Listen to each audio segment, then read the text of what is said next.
Welcome to College Football Monday, a Sons of Saturday live show. This show is brought to you by McCoy's Auto Repair in Radford.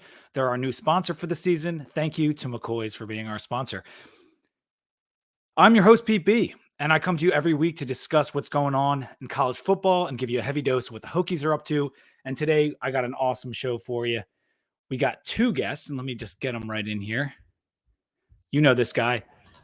We got Robbie on the show, my normal co-host. How you doing? Good morning. Good morning. How are you? I'm doing great, man. I'm doing great. We also have Colby Dant from the College Experience on the show. Colby, you're also known as Pick Dundee. How you doing, bro? How you doing? How you doing, man? Appreciate you guys having me on the show, man. Good morning. Good morning, dude. It's always we haven't had you on in a long time. I think we had you on 2D maybe like 2016 or something like that. How you been? Oh, I've been good, man. Life's good, man. Best time of year. You got multiple sports going on, and and wife's pregnant. So I mean, you got what a world. I just had my nieces and nephews at the house all weekend, 3 of them, 2, 4, and 6. And that's some good birth control. Let me tell you what. That'll make sure you're not missing the pill on the monthly. That'll get you up daily. Make sure you got that in your system. Yeah. Well, maybe kids someday soon, but not right now. So we got Colby on the show. Colby does an awesome job with college football coverage. So much college football coverage. In fact, you do FCS. How many shows a week are you doing on the College Football Experience? Probably around like 10 or 11, I would say. Yeah. It's absolutely insane. Coming from two guys that did one show a week for a very long time. Now I'm just experimenting with the 2. I don't know how you do that. And I don't know how you watch FCS games. Do you do condensed games, or do you do do you have like 10 screens? Like, how do you do it? Yeah, I got to show you guys my setup, man. You can't go back though. So it's once you if you guys were to come out here to LA and hang out in the studio, we have, I think it's an 11 TV screen setup, but you can slice it in the quad box essentially on certain screens, so you can really get a big number of games in. But I'm lucky enough where we've turned this into a 9 to 5, so it's not like when I talk to my brother and he's got kids going around and he's working his own 9 to 5, so he gets some action on the games. But for us, even during the week, we're able to on a Monday, even though we're in and out of the studio, on screens are other games from the weekend, whether it's NFL, whether it's college. Yeah, that's the thing about Colby. They've really upgraded over the years. He's with the Sports Gambling Podcast Network, tons of NFL coverage as well as college coverage, and Colby's the lead on that. But I find myself, I listen to your show just about every week. I find myself walking around the house doing the Patty C and the place to be, hey-o, to myself, because there's so many, you guys do the old school radio shtick with there's sound effects, there's the call signs and everything, and the Pick Dundee nickname, that's not a pick, this is a pick. It's quite a thing you guys got going on over there. I love it, and it works for you, and I absolutely love listening to you guys, and you're amazing at handicapping games. So later on in the show, we're going to talk to Colby about the plays for week 7. But first, we got to talk about week 6. If you're in with us live, make sure you're subscribing, liking the video. Liking really helps us out. And if you're watching on Twitter, please come over to YouTube and give us some YouTube love, because we appreciate that. We got to start with Red River, because that game was absolutely wild. 34-30, Oklahoma beats Texas at the last second, even though they were in control most of the game. Dillon Gabriel was awesome. And the calls for the backup quarterback in Oklahoma, there were some here and there. But I was listening to the Cover 3 pod, and they were saying, without Dillon Gabriel's experience and expertise in general, do you think Oklahoma could have pulled off this game? Because it really looked like a veteran QB doing his thing in this one. And Colby, I'll go to you first. No, I don't. I mean, as much as I think Jackson Arnold's a stud, I think the world's going to find out about him really quickly. No, I thought that was the difference in the game. You look at Quinn Ewers on the other side of things, and even though those 2 interceptions probably weren't all his fault, he also had a critical fumble that was his fault. But yeah, you look at what Dylan Gabriel did, and he looked like a veteran quarterback. Didn't panic on that final drive, and I'd say certainly, his dual threat capabilities were the real reason. He had over 100-yard rushing, so. Yeah.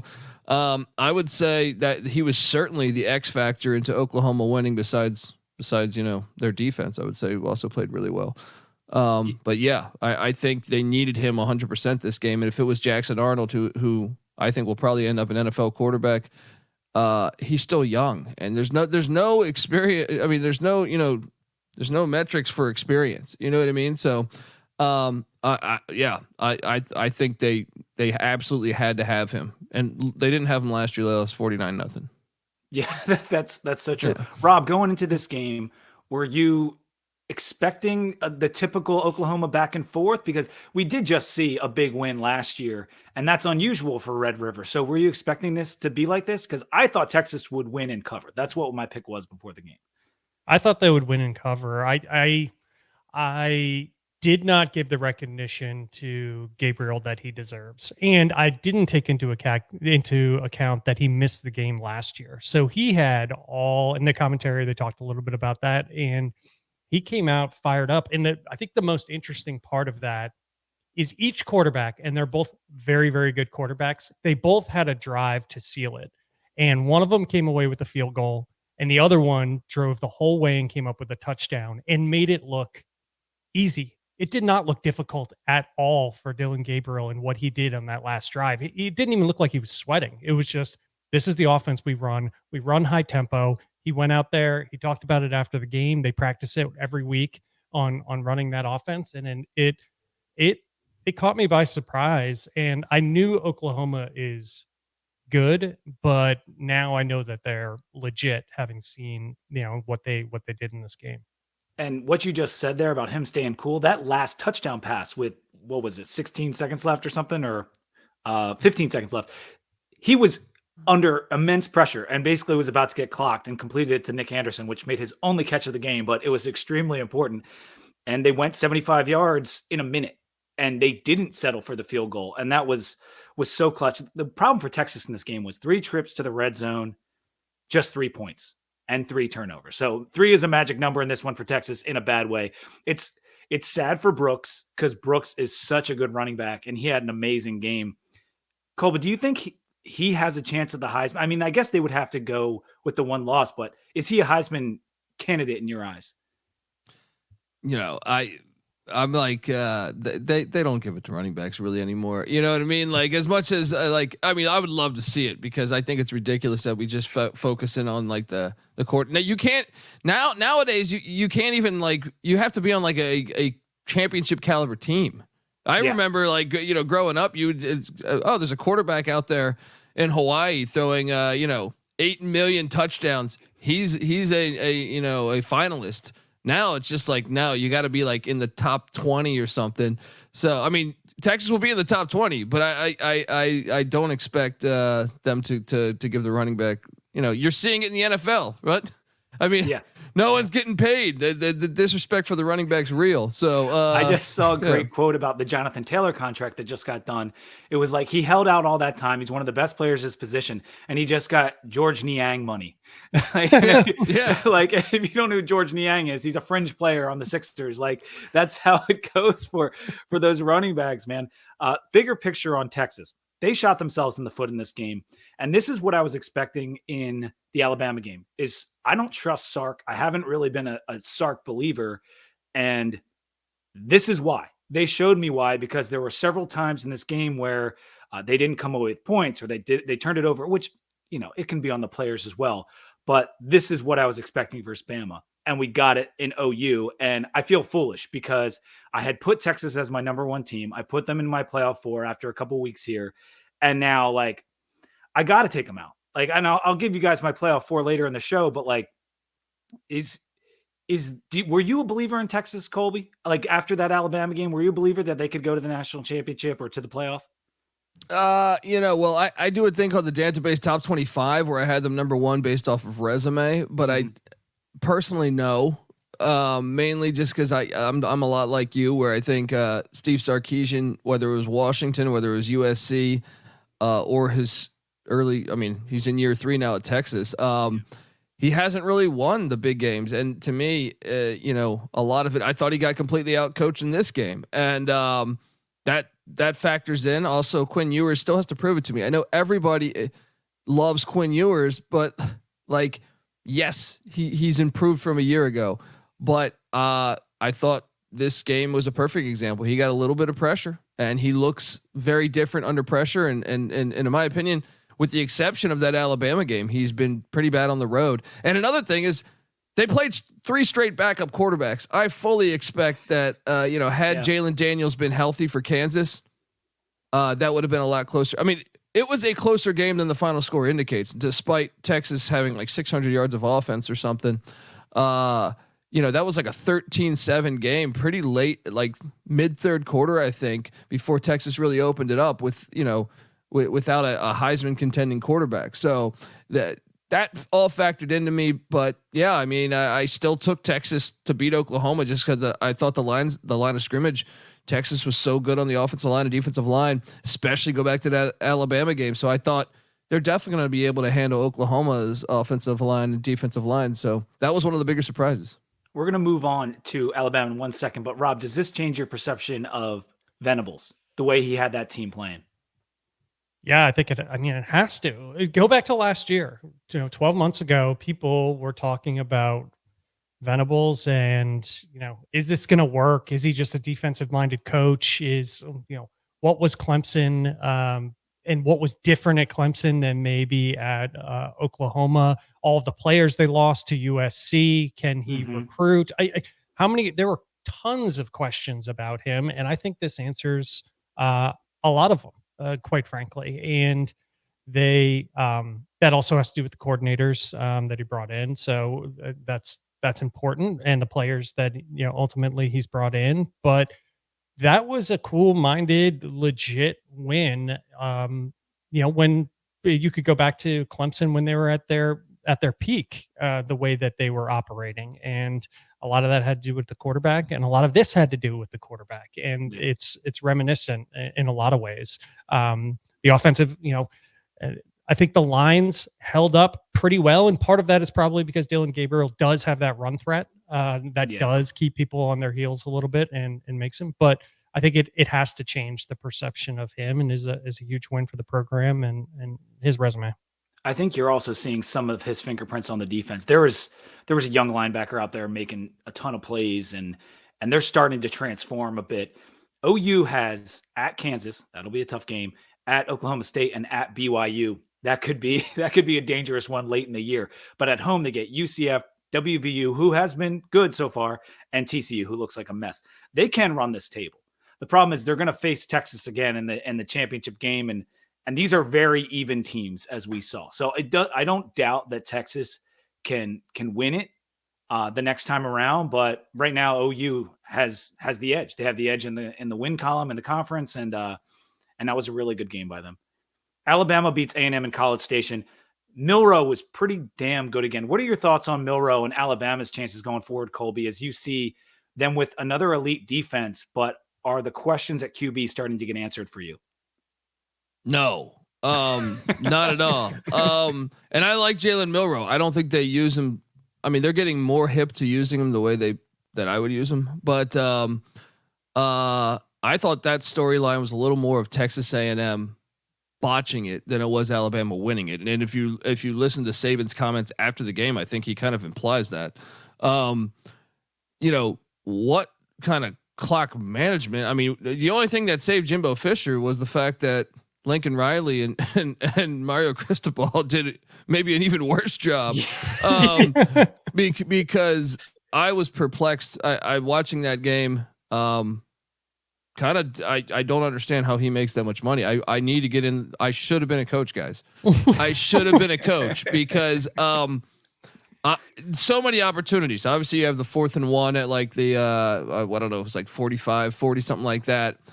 Then you have the situation where you're down 7, you go for the field goal, but you call a timeout to go for the field goal, and then you kick the onside kick. So if you, I'm still confused by the logic, because if you kick it deep, and make Milroe a very inexperienced quarterback, especially with road starts. I think it's only his 3rd road start ever.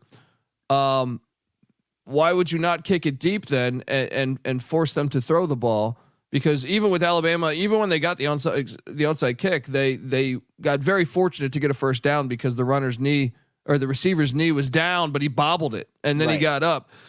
I personally thought it was a lot more of A&M letting him off the hook, giving up the block kick, the safety by Alabama's defense. Yeah, that was a huge play. It was, and Alabama had 14 penalties in this game. I mean, they really were trying to give it away.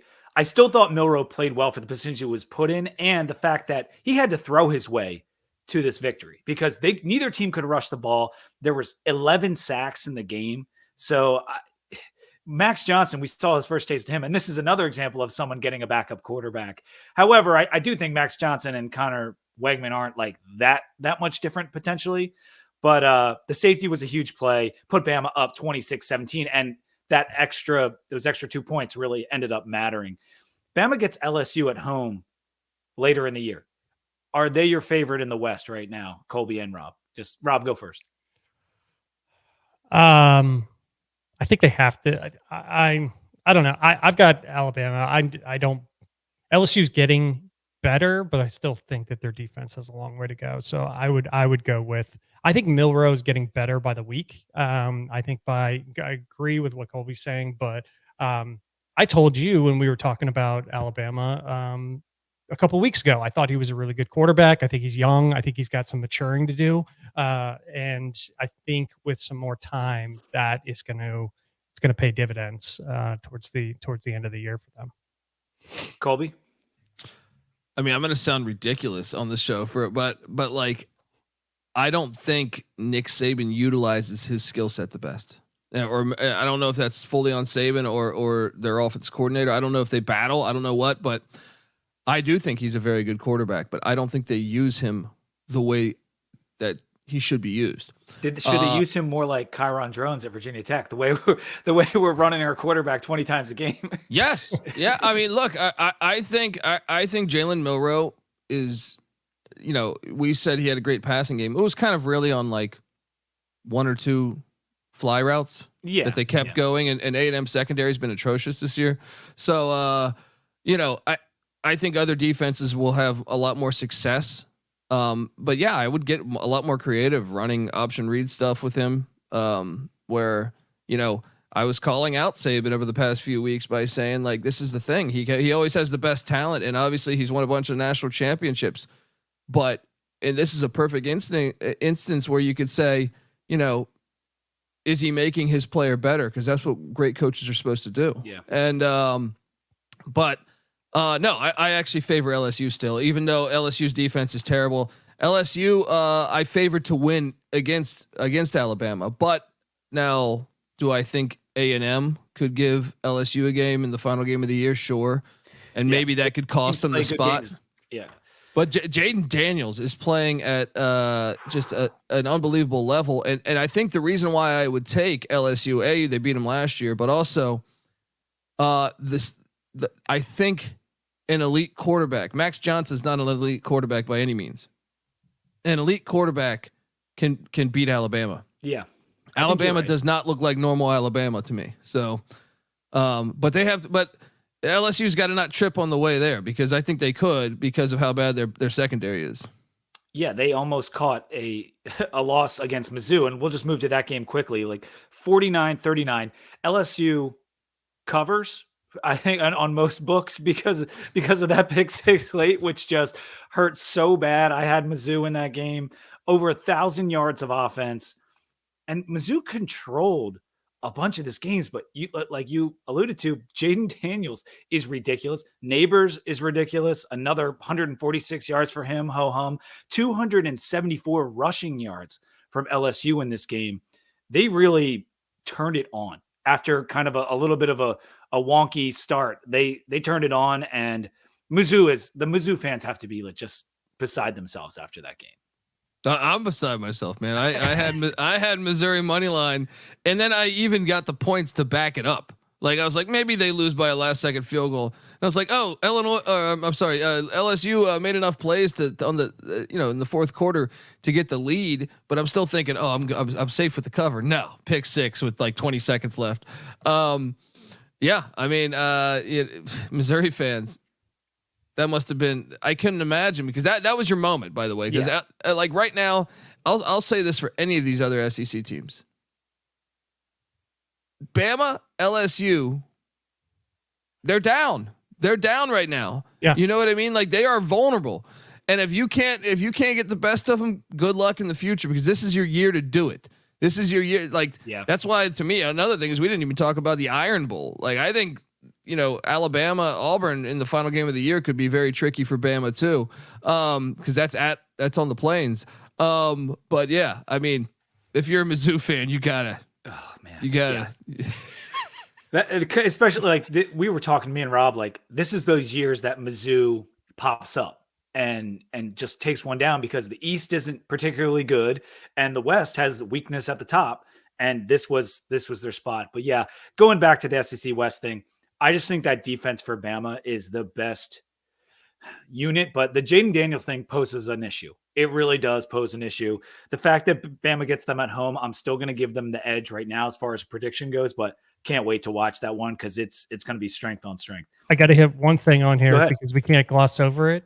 Missouri's quarterback, Brady Cook. I know the competition has not been great, but he's got a 71% completion percentage this year. He's got 10 touchdowns, 2 interceptions. So I know Jaden Daniels steals the show a bit, but that's a good point. He's having himself a year. And that's part of what I know Missouri is doing well this year because everybody else is down. And that's why the perception for them gets elevated a little bit, but they're playing pretty good football. And Absolutely. They control that game as well. So it's brutal. Tough loss. No, they're going to be a feisty team in that East going forward. Louisville beats Notre Dame 33-20. Louisville was ready for that game. And this is Colby's chance to take a victory lap because he was on the cards in the summer doing his previews down in Puerto Rico or wherever the hell you were, sipping a bourbon and talking about teams. It was one of the most hilarious shticks you were doing on your Twitter account this summer. But thank you, man. Louisville 6-0, the only 6-0 team in the ACC, takes down this Notre Dame team, which had so much hype. I called Notre Dame a fraud a couple weeks back, thought they were going to lose 2 or 3 of this tough stretch. And now they've got 2 losses and they got the USC game up next. Do you think that was an example of Louisville winning that game rather than Sam Hartman and Notre Dame kind of making too many mistakes, Colby? I think a little bit of both, but I was completely and I'm a guy that has a future on Louisville over 7.5 wins. I have Louisville playing in the ACC championship, that was my preseason prediction, and I also have Louisville. I did sprinkle some on them winning the ACC championship. Oh wow! So I am relieved because I had this penciled in as a for sure loss, mainly because it's Brom's first year, and I didn't know if he fully had the guys. I think the Brom hire was a gigantic home run for the city of Louisville and Louisville fans in Kentucky because I believe he's one of the best coaches in the sport. And I know, his family name, his dad was a high school football coach in Louisville. His brothers obviously had success, playing at Louisville as well. So and Louisville's NIL collective is moving forward is going to be, I think it's one of the better NIL collectives in the country. So I think Louisville's here to stay. Now, the thing I thought though was I took Notre Dame this game. For this game, I thought, Notre Dame's got those 2 tackles that are going to be first round draft picks. They're going to push them around. Audric Estime is such a stud. And once again, Ron English, the defensive coordinator, and Jeff Brom. That's the thing. They're a very well coached team, and they control the line of scrimmage on offense and defense. Gerard Jordan was able to get loose a couple times. I think he's one of the more dynamic players in the ACC. And then the defensive line, and maybe it was timely blitzes, but they had Notre Dame. Estime only ran for like 20 some yards. It was unbelievable. Yeah. If you would have told me that, I would say you're like, no way. I would say that is not possible against Louisville. Like against really any team in the nation, maybe Bama would be the one that I would say, no, maybe they could bottle them up for 20. So I was shocked. And credit to Jeff Brom because, I thought Marcus Freeman got completely outcoached, not even on the same planet in this scenario. And this goes back. I mean, Freeman hired he wanted Andy Ludwig, the offense coordinator for Utah. And I don't know what it exactly went down. Like Andy Ludwig was in South Bend, in the spring, went to, I think, a Notre Dame hockey game with Marcus Freeman, I think, and Jack Swarbeck or something like that. And they didn't end up hiring him. And I heard that it's reported that they just went cheap. They gave him an offer that he thought he was going to make more, so he went back to Utah as the OC, and then they just promoted the tight ends coach. Well, it showed on Saturday, in my opinion, and it showed in the Duke game too. So, what a shocking outcome. Jeff Brom does it again. And I know you guys are in the ACC with Virginia Tech. I think Louisville's here to stay, man. Yeah, and you know what? The ACC does need another quality team because we haven't had a third team since basically Lamar Jackson left. I mean, teams pop up here and there, but with the lack of us being good, the lack of Miami being good consistently, it'd be nice if a third ACC team, for the sake of our TV contract or whatever going forward, because the conference is a mess right now, it would be good for a team to be good. In this game, Jack Plummer bounced back. He had not a good week last week, but he's played strong. And Jawar Jordan for Louisville, I don't want to think about what he's going to do to the Virginia Tech rush defense because our rush defense is so horrible. And this kid he was barely touched. I felt like every time he just made a cut and was in the open field running down. And they sealed this game late. Rob, how do you feel about Freeman? I mean, Colby talked about it a little bit. He got out coached and he brought in Sam Hartman to kind of I think, paper over some of the issues they might have had at the offensive coordinator or on offense in general because they don't have the skill players. How do you think he's fared through these first 5 weeks? Do you think some of the shine's coming off of Freeman? Yeah, some of the shine has come off, absolutely. But I think this game, let's take the game, right? And then we can go back to the macro. I think we knew Jordan was going to be a good running back. Nobody thought he was going to be this good. So he's averaging he's at 7.5, almost 8 yards a carry. He is a monster. And we know Brom's reputation in terms of offense and things like that, but I did not anticipate them having this good of a running back and obviously an offensive line that's opening up some holes for him and making him dangerous. So when I look at Notre Dame, they had a gap in quarterback. They have clear issues that showed in the Ohio State game. And I thought that this was never the year for them. The schedule didn't line up for it. They had a tough stretch of games. And I think it was bound to fail at some point. And even in the close loss, was it a week ago or a couple of weeks ago, you could see things starting to break down for them because they did have to use the portal and get some people in. And then they have the academic issues that they're dealing with that doesn't give them the same freedom that you get on bringing people in that you get at other schools.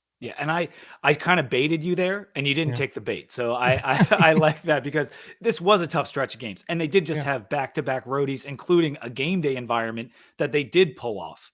And so they deserve credit for that. But the 5 turnovers by Sam Hartman was a bad look. And they need more skill talent. I mean, if they had Ian Book's skill talent like Claypool and Boykin, this team would be freaking unstoppable. But they just don't have it right now. And I do appreciate Colby hitting that off the top, that Louisville, to you, is a realistic candidate for the ACC title game. Like, you think they can win it? Yeah. I mean, I think Jeff Brom is the thing that stands out to me is I know Dabo Sweeney is a very good recruiter, but Brom from an X's and O's standpoint, I think might be the best coach in the conference. So when I saw him come in, I thought, and then, the schedule, they don't play Clemson. They don't play Florida State. They don't play North Carolina. So that was my real logic on year one. But for years to come, once he's able to get the recruits in that I think he can get with their NIL collective and their success on the field, I think they're just a potential juggernaut there. So yeah, and but I feel silly for back talking you, because I was saying to you, I was like, is he really that good? Like, we were having this discussion on Twitter. His record at Purdue is about 500.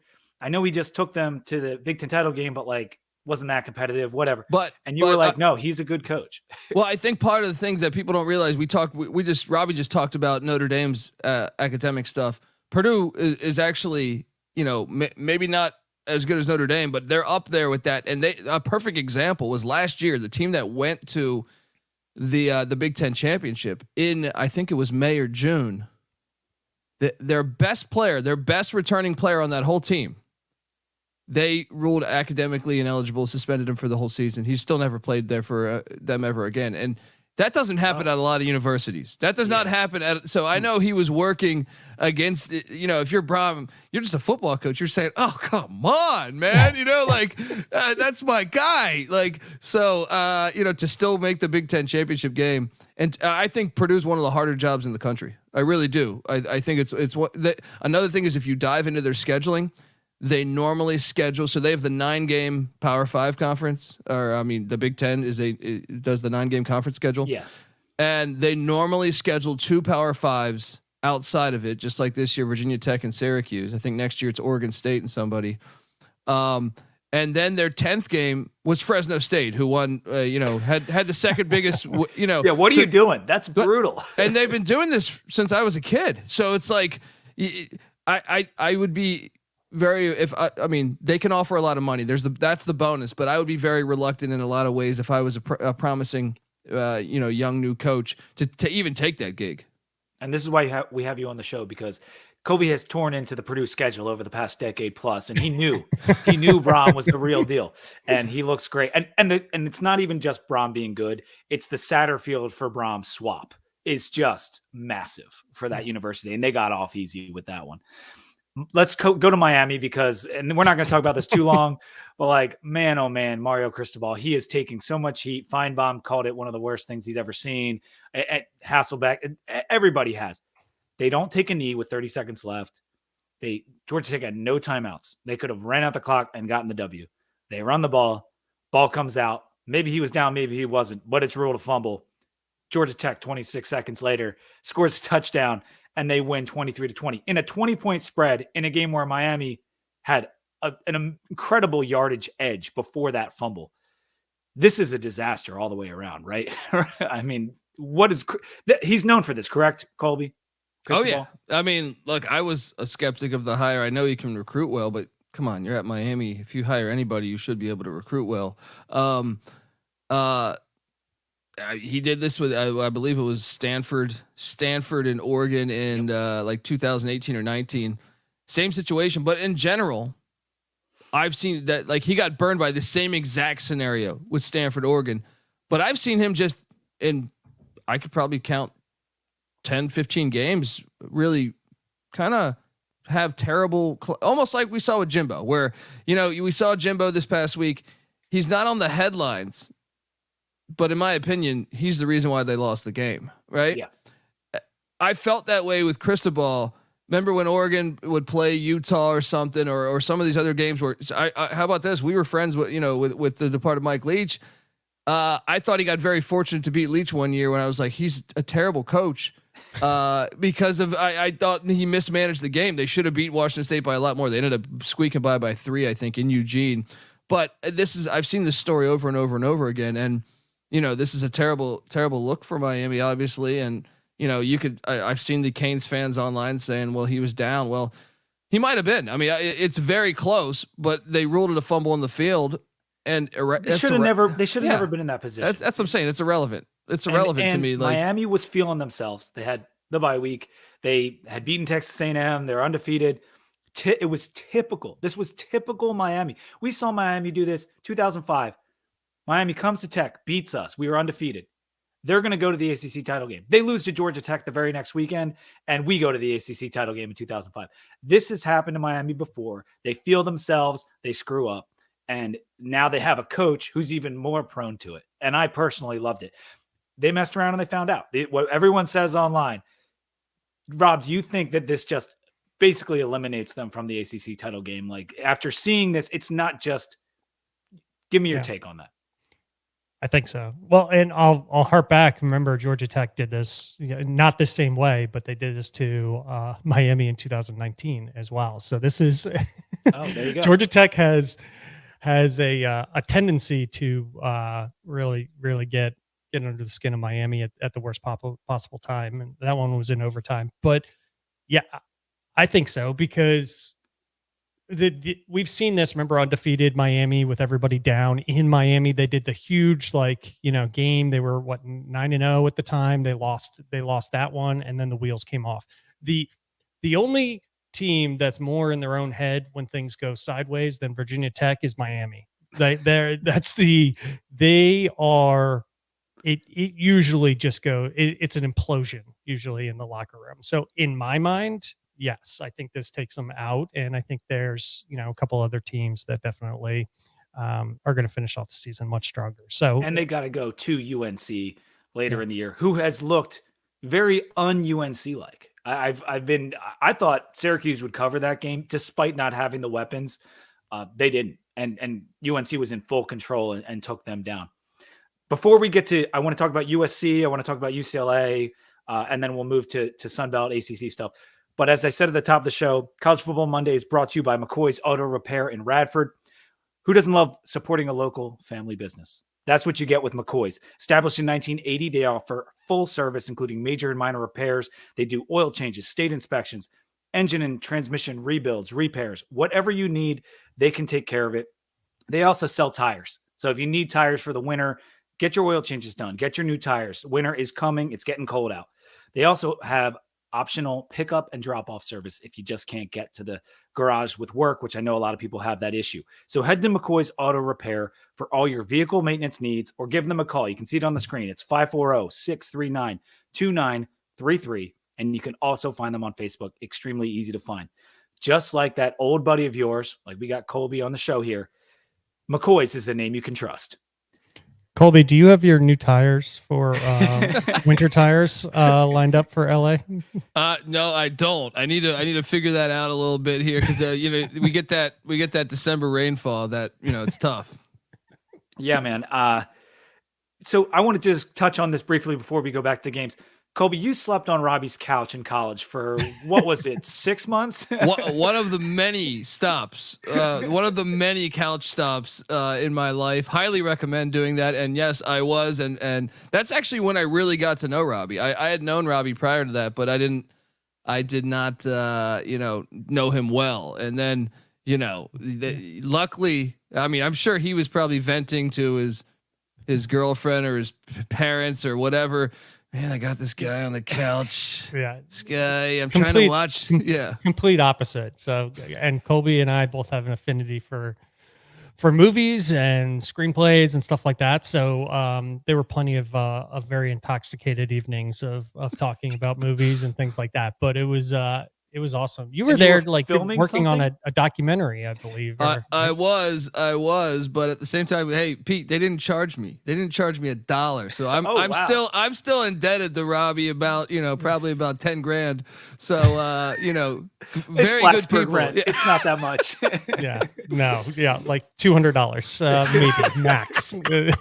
When Robbie comes to LA, you take him out for a dinner and it'll all be, it's all a wash. Yeah, wash. Yeah. Done deal. I still might owe you after that. All right, let's move to USC, because this team continues to impress me with how poor their defense is. 3 overtimes with Arizona. They ended up winning, which I was so annoyed about, because if they're not going to cover, just lose the freaking game. And they won in triple overtime on the 2-point conversion. They had more first downs. What is this? Trojans. Did they have more time of possession and more first downs and all this? And then they were still down 17 or 22-0, 17-0. We were down 22-0 in the Tech game. They're all running together. But Jonah Coleman, the running back for Arizona, he was tremendous. 143 yards, 37 more receiving. The wide receiver McMillan went off for 138 on 6 catches. I didn't even know who 4/5 this quarterback for Arizona, Fafita, 5 touchdown passes. Where did this guy come from? Can I jump in right here? Yeah, that's what I want. Okay. Well, first off, he's the son of a friend of mine. So It was absolutely fantastic to see him. He grew up in Santa Ana, California, here in Orange County, here close to LA. And, he got his first start the week prior and played well because Jaden Dellar is injured. And, he threw one bad pick. They only lose by 7. I know that he kind of dressed it up. It was basically like a 14-point loss to Washington. But he's a dual threat kid out of Santa Ana, California. Very, very good, very competitive, great guy. And obviously, he played his heart out. And in my opinion, Fish, once again, going back to game management, Jed Fish has done a great job making Arizona more competitive. They have a lot more, it just pops on screen. They got guys that will be in the NFL. But, man, you're a 22-point dog. A 22-point dog. I have two problems in this game. You go to kick the field goal. You played to kick the field goal, which you missed, by the way, with about 2 minutes left to give Caleb Williams the ball back. You can't do that. In my opinion, you stay aggressive. You stay trying to take, because USC's defense gives up big chunks. And then even with all that, when Caleb Williams drives all the way down there to the 2-yard line and USC gets their kick blocked, sort of, or I don't know if that counts as a block or just a malfunction from the holder. But then you get it to first overtime. USC scores first, kick the extra point. I think it was the very first play for Arizona. They throw a 25-yard touchdown. You got to go for 2 right there. Got to go for 2 right there. The more times you give Caleb Williams the ball, and you have look, Noah Fafita played his heart out, but he's not experienced in overtime, and he didn't cost him the game. But I just think, in my opinion, you're a 22-point dog on the road. You go for 2 right there. This happens with Virginia Tech a lot. Good, Pete, you and I talk about this, ad nauseum, and it's in a game that you are not supposed to win. When you are the underdog and you get your shot, take the shot. Like, nobody is going to fault you for coming away with a loss, or at least not some relatively intelligent football fans are not going to fault you for going for it. And it drives me insane when people put together a game, keep themselves in it against a team that they, on paper or otherwise have no business being in. And then they don't at least go for the jugular. It drives me nuts. So I love that you're bringing that up, Colby. Yeah. And they lost anyway. And so, and so there you have it. And because Caleb Williams had 1 passing touchdown this game. I know he had 3 rushing, but like, when does he ever throw 1 passing touchdown? They had their shot, and I was unfortunate for them because I was really hoping Arizona would pull that one out. But my bigger takeaway from this is that USC just is not going undefeated. They've done 3 straight weeks of this where they play around with average to below average teams. They go to Notre Dame, Utah, Cal, that is, Washington, at Oregon, UCLA. Like, how is this team with this defense supposed to run that table? I don't know if they catch 2 or 3. They could, but because there's UCLA just got a big win to beat Washington State. I mean, there are so many good teams in that conference. Do you think that they have any shot at running the table, Colby? No, but they do have Caleb Williams. I think this conference is the best conference in the land this year, man. It is. It is. And they got to win. I will say they do have it little. That's a ball buster of a schedule right there. But if they get past Notre Dame this weekend, their road trips are only Cal Berkeley and Eugene. Now, I fully expect them to lose in Eugene, but if they can get past Notre Dame this weekend, it's huge because they are getting Washington, UCLA and Utah in LA. And before it looked like Utah with Cam Rising. Now I have no idea if he's even going to play this year. So it did get a little lighter to me, but I still think no way, because I think Washington is a better defense than USC. And even though that game's in LA, I think Washington can light them up. So, none of the teams that they just took them that gave them problem. I know Colorado was a late comeback, but those teams are all not very good at all. and this is supposed to be this is supposed to be a playoff team here. And so I would agree. Rob, are you on that There's same no page? chance. Yeah. So you have two different. They get two teams in Oregon and Washington that could do it. I'm not sure Penix doesn't put up 650 yards against this defense. He might put up 700 yards. That guy's unbelievable, and against this defense, he is going to go off. So you have a high scoring team, a decent defense, and then you've seen what Oregon can do. They can shut you down. I mean, look at the Colorado game. They can, when they get feisty, and I think they will when they go up against USC. I think they could. They won't. They'll still put up good numbers. USC will in that game, but that is a very good defense that I think is gonna make them work for it. Yeah. I can't get a good read on UCLA right now, and we'll talk about them, and then we'll move to some of the ACC stuff. Like Carson Steele, he went for 140. Keegan Jones added 2 touchdowns in their win over Washington State, which Washington State is a solid team. It's not a great team, but it adds to those 8 really good teams in the Pac-12. I don't know what to do with UCLA. I'm not a Chip Kelly guy, mainly because I'm an Eagles fan, and I thought he was way overrated in the NFL, and then it proved itself out. Is this team a legit contender to go to the title game, Kobe? I mean, what you didn't like his move for Sam Bradford? Yeah, no, I did not. Sam Bradford. Oh God. So here's what's interesting, and this he cut Deshaun Jackson. This is what's interesting though about these teams. When you no longer have divisions, is it's basically the Louisville thing. Is you're looking for the path with the least amount of friction, and I would say UCLA might be in a spot to do that. No, I have questions, of course. It looks like Dante Moore's going to be a star quarterback in time, but he's a freshman and he plays like a freshman at times. The defense, though, I do think is really good and probably the best that he's ever had at UCLA. So that can keep them in some games, and the fact that the schedule might be okay for them. Now they already lost at Utah. They play at Utah. They play at Oregon State this week, which I favor the Beavers. But I do think you're going to have a lot of carnage toward another thing that the Pac-12 did this year, and I don't know if this was part of their genius plan of, hey, let's go out with a bang. No, because that wasn't decided. That they did the schedules like in January, so they still thought this conference moving forward was a thing. $50 million for each school. Shout out to the school president of Utah for that intel. Treated them great, as the only people that can watch them are in the Pac-12 network is where do you get that? Like New Zealand? I've never seen it. Yeah. I've never actually tuned into Pac-12. I live in LA and it's hard to find. You got to know somebody. But that login. But no, I think technically there's like, it wouldn't shock me if they played in the Pac-12 championship, just because they avoid a couple of the heavyweights. Mm-hmm. But at the same time, I think that their offense will catch them at some point. They, like, a perfect example is they lost to Arizona last year. Arizona was like a 5-7 team.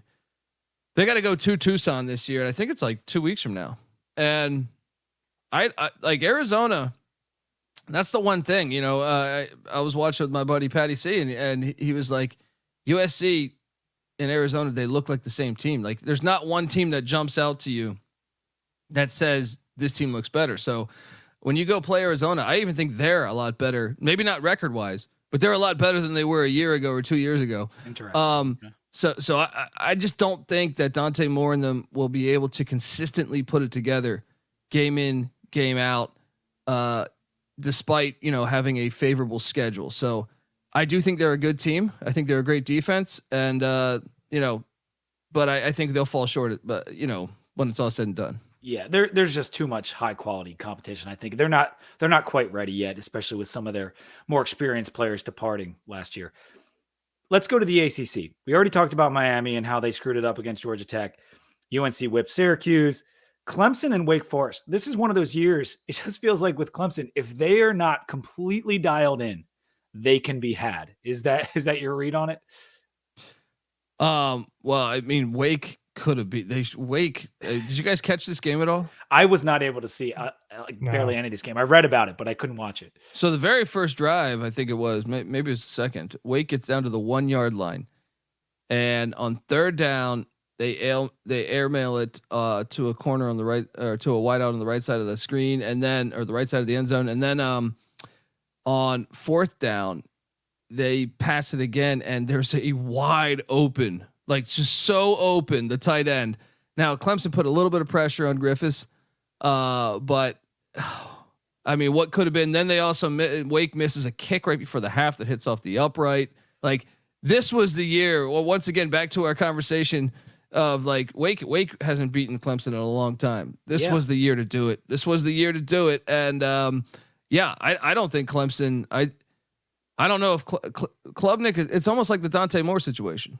Is like I see the potential with Cade Klubnik, but they're not there yet. They're not clicking. Yes. Yeah. There's something about the new offense. It's not quite clicking. It clicks in moments, and they can play really tough. Look at the Florida State game, but they and because Wake's not even very good. I mean, Griffiths has struggled. Both quarterbacks didn't even hit the 140-yard mark in this game. It was kind of an ugly game, and like you said, Wake normally gets beaten pretty badly by Clemson. That's one of the reasons I kind of liked Clemson to cover if I could have found it under 21. That didn't even come close. I mean, they were not focused, and that's the difference. They don't have the same dudes. And I think that's clear. Like, you see a lot of Clemson guys playing on Sunday yesterday, and that's something Kelly Gramlich said. And it's like, yes, but normally they would be replacing them with dudes that will play on Sunday. And there's just not as many. Is that how you feel about it, Rob?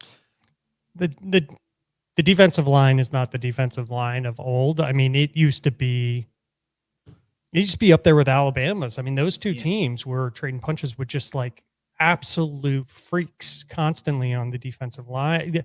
There's something stinky in Clemson, and I don't know if it's maybe they'll turn it around next season or the season after, but with the loss of all those coaches, I think it really screwed with the formula that was going so well in keeping the same coaches together, kind of promoting from within, the recruiting culture of keeping everybody not relying on the transfer portal. And people have been calling for this non-reliance on the transfer portal coming back and biting Dabo in the ass at some point.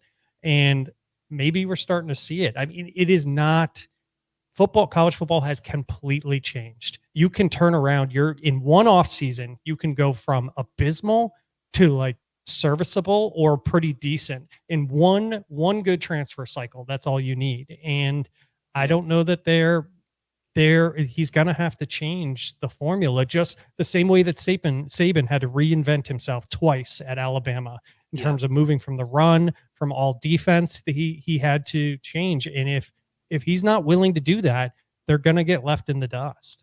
Yeah, they need an offensive lineman in the portal. They need wide receivers in the portal, all of which were stuff that FSU went out and did, and they decided, no, we're good. This is OKGs and the Dabo build it up way. And if they don't change soon, it could continue like this. Now, I do think there's probably just some recruiting misses in here and some bad luck here and there, but ultimately the product just isn't good enough. And they're probably going to get a second loss before they have a shot at Florida State again. If they get a shot at Florida State again, because Louisville's schedule is extremely favorable. They could run the table in the ACC. Who knows? NC State was able to stave off Marshall. I know Colby had eyes on this game. He's a big Sun Belt guy. And Marshall, it felt like they were going to win. And going into the week, I didn't think Marshall was great just because of their schedule. You watched the ECU game, I'm sure. That's an old rivalry game where ECU had the lead in the fourth quarter, right? Like, what were your thoughts on Marshall going into that game? Did you think they were finally going to go up against someone that would make them look inferior? Yeah. I one of my favorite plays of the week, if not my favorite, was NC State minus 6.5. And I was very fortunate to get that. But Marshall, I thought East Carolina let them off the hook. East Carolina was up 13-10, about 10 minutes left in that game. If you look at that final score, you're like, hey, Marshall won by, I don't know, I think it was 18 points or something. Right. But they scored to get the lead on a trick play. The wide receiver screen where he's behind the line of scrimmage and then he could throw it forward. That's how they got the lead. And then ECU panicked with their young quarterback play and threw a pick. I think might have been 2 straight pick sixes maybe the guy got tackled at like the 5-yard line, but it was something to that extent where I kind of thought they let him off the hook. And, but Marshall, to Charles Huff's credit, they played a lot better than I thought they would against NC State because that's a hostile environment. And Francher actually threw the ball. I mean, he threw the ball better than I think he's ever thrown it. 315 yards, 2 touchdowns, 4 total.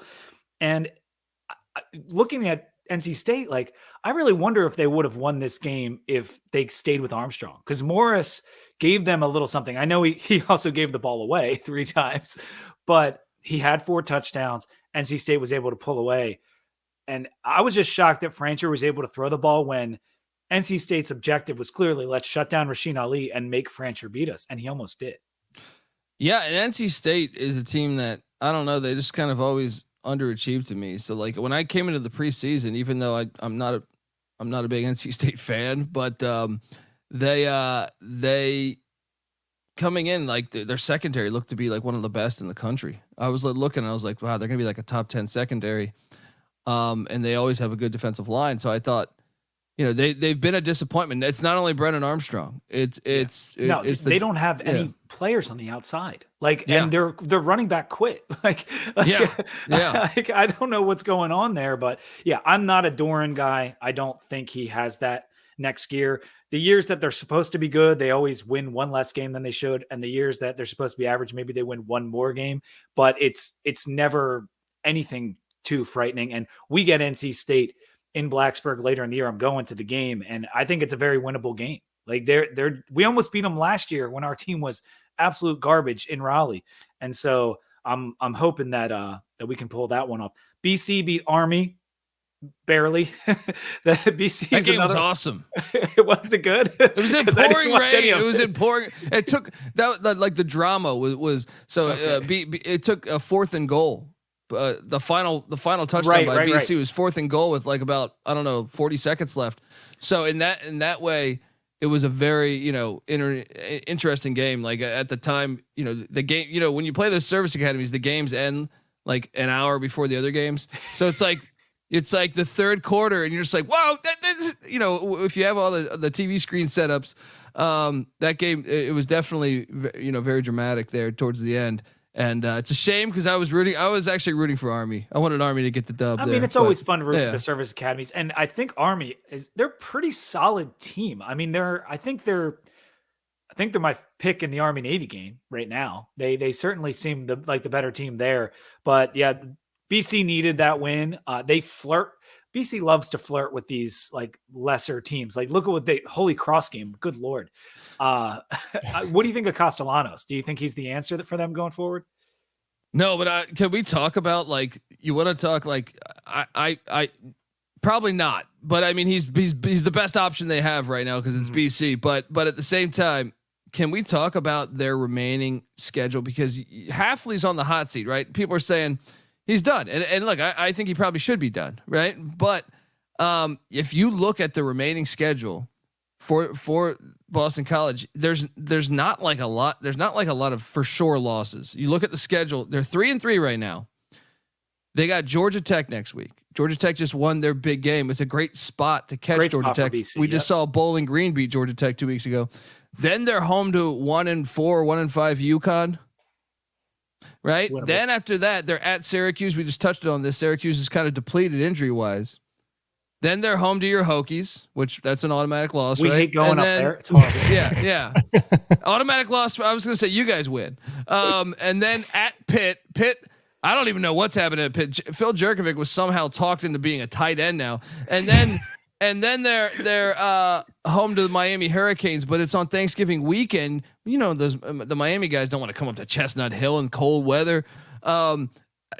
This guy's going to save his job, isn't he? By default, right? I mean, when I saw the over under this year, I didn't understand it because I thought BC was going to be terrible, but you just laid it out. Go ahead, Rob. So, I mean, look at what they've done this season, though. It's crazy. So yes, they're 3-3, but they lost to a Florida State team, by 2 points, right? Yeah. They had the Northern Illinois loss. They're supposed to lose against Louisville, especially what we now know about Louisville and how good they are. So you're sitting there looking like, yes, I know they've kind of screwed around with lesser teams, but they've gotten the wins. They didn't lose. If those games go the other direction, then he's on the hot seat. But he's absolutely saving his job, and it's hilarious because just the way that things shook out. I think I know you guys are Hokie fans. If you're Hokie fans, you're like, perfect. Go 7-5 this year. They'll give you an extension. You know, so because he's not great, and it's just funny. Like no matter what they play, it's a 2 or 3 point game either direction. Like it could be FCS team, it can be Florida State. They should have lost to Holy Cross like that. If you watch that game, Holy Cross's quarterback breaks like a 60-yard touchdown, but he looks back at the defender and his right foot touches out of bounds. This is like with like under a minute left. Oh my God! There was no defender there. But the Holy Cross quarterback stepped out of bounds, so they would have lost that game. Just they got very fortunate to come out on top on that one. So they should have lost to Holy Cross, followed by a real shot to beat Florida State. That is the most Boston College thing ever. Last note on the ACC: UVA got a win. It wasn't looking good in that first quarter. William and Mary, I know Patty C was probably locked into that one. William and Mary was up, but they brought it back. I don't know what's going on with the quarterback situation at UVA. I guess Muskett's the guy now again. Calandria was a little too wild for them. I kind of thought they should have stayed with Calandria. 100%. I mean, look, I understand Muskett's a grad transfer, and he committed to you. Maybe you promised him starting. I don't know what was promised behind closed doors, but they're going to go like 1-11 or 2-10. Mm-hmm. You have a freshman quarterback that actually, like, I got to be honest, I'm kind of impressed with him. It kind of reminds me of like a poor man's Mark Brunell or Steve Young or something, where he runs up. Yeah. I would just say throw him to the wolves, make this a learning year for him. But I also understand Tony Elliott's situation. Maybe you promised something and you're true to your word, which is very rare for college football coaches.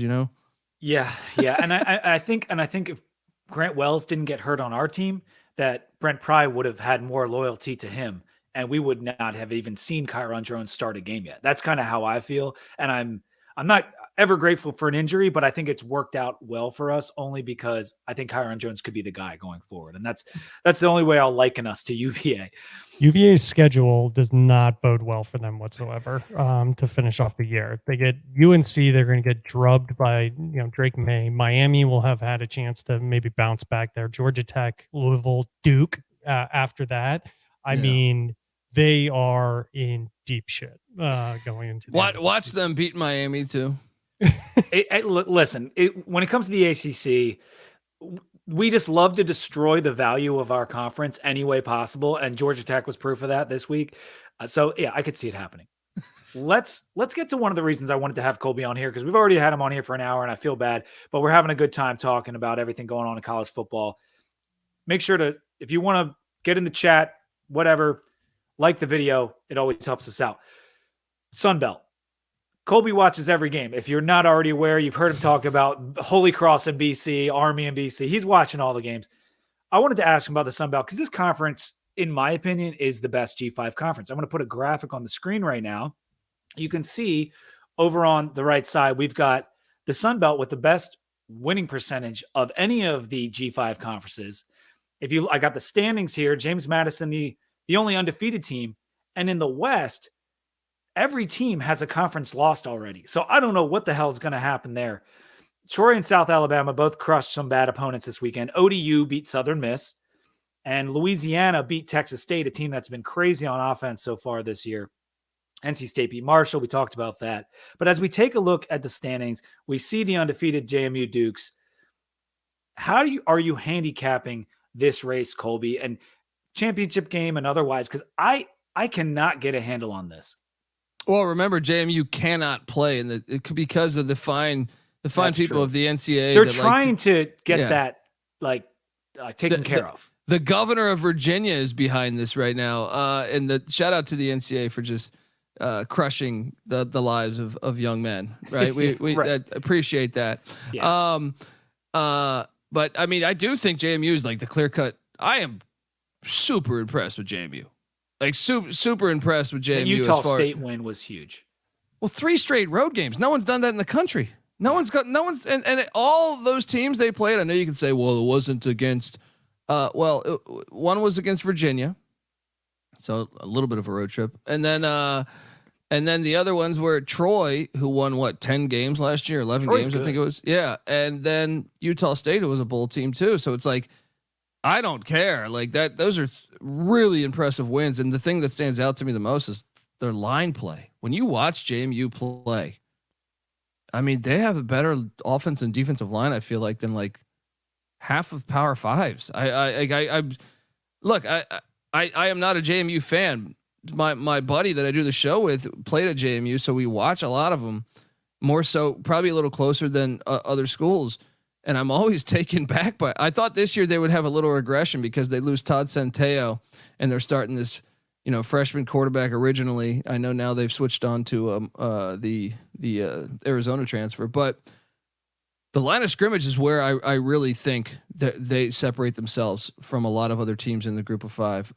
So I would lean with them, but once again, they're not eligible to play in the Sun Belt Championship. Yeah, it stinks. And I hate that about this because that East one, that's a really, it's probably the better side of the conference, although the West with South Alabama and Texas State and Troy is making strides here, but they're just all these teams are going to beat up on each other. And you were talking about the lines for JMU. They lead the nation in sacks per game. Yeah. I mean, it's really outrageous. So I'm still not a believer in Marshall. There's something, maybe because we played them, but if Francher continues to improve, maybe they will. But who do you think's coming out of the West? Do you think it's going to be Troy? I actually think I think I would lean South Alabama, but I thought they'd be a little bit better this year. So I could totally see it being Troy now, because I think that game's at Troy too, if memory serves me correct. But yeah, I think this game's fascinating. In the East, since I can't take JMU, I think I lean App State, because App State they get Coastal there this Tuesday in got Boone. a Tuesday night game. Yes. App State. That's an awesome game too. That's a fun rivalry game. Absolutely. I believe they get Georgia Southern in Boone, the final game of the season, if memory serves me correct. So the fact that they get both of them at home, I think I would lean App State. I don't remember where App State gets Marshall, but App State's 3-2, but their 2 losses were super close games. They overtime loss at North Carolina, then a game that I was at in Laramie, Wyoming 2 weeks ago. That had to be amazing. Oh, that was awesome. That was a fan. Go to Laramie. It's a great experience for college football. But Wyoming's really good. Wyoming, actually, I just was talking about this yesterday. Right now, if you had to who would be in the New Year's Six Bowl, which group of 5 would be in the New Year's Six Bowl? I think right now it would probably be Wyoming. If the season stopped right now. Now Wyoming's got to play at Air Force this week, but if I had to right now, give me App State, because I know JMU can't play in it. App State against, you know what? I'll say Troy. I think I agree with you. Even though my preseason projection was South Alabama, they don't look as consistent. South Alabama still went on the road to Stillwater and beat down Oklahoma State, but they haven't been able to put it together week in, week out, where I think Troy has looked more consistently. So App State, Troy would be my Sun Belt. And shout out, I really appreciate the Sun Belt, because they're like old school college football. Yeah. Everyone else is going out and trying to, we got Rutgers playing UCLA, and that's a conference game that makes me want to vomit, guys. And then that's horrible. So I love what the new Sun Belt is. They, it's just perfect to me as far as like they have passionate fans. I think that's one of the ingredients that they paid attention to. For the most part, I think their fan bases are pretty solid. Definitely. And regional rivals. Yes. Yeah. And then those rivalries, people don't realize they go back a lot. Like App State and Georgia Southern were an old school rivalry in the FCS. Both premier FCS. Yes. teams. Yes. Marshall, App State, old school rivalry in the FCS. Yep. So they're playing into history too. So I love what they're doing. I feel like they kind of have the heartbeat of college football that I love. Well, those two teams you named in the West, Troy and South Alabama, they both have arguably the two best players in the conference, because Troy has the leading rusher in the nation in Kamani Vidal, and then Lacey from South Alabama is a really good wide receiver. And the quarterback from Georgia Southern, I wanted to give him a shout out too, because Bryn is 5th nationally in yards per game. This conference is awesome. And with the way the American has been just ravaged by teams getting taken away, like the Sun Belt, to me, it's a clear best group of 5 conference right now. And maybe they don't have that elite team this year in terms of, a top 25, but there's so many good quality teams. And if we got that App State Troy championship game, that would be a rematch of an incredible game last year. Do you remember that one? Oh yeah. That game was wild. That was the Hail Mary, right? Yeah, it was the Hail Mary game. Yeah. Yes, indeed. So Colby, yeah, we've got, go ahead. You're going to love the schedule too, App State. So yeah, they got Coastal Carolina at home. They go on the road to ODU. They'll get the W there. Then they get Southern Miss and Marshall at home. They go on the road, Georgia State, James Madison, but then they're home against Georgia Southern at the end. So they do get Marshall at home there as well. So that's going to be a good one.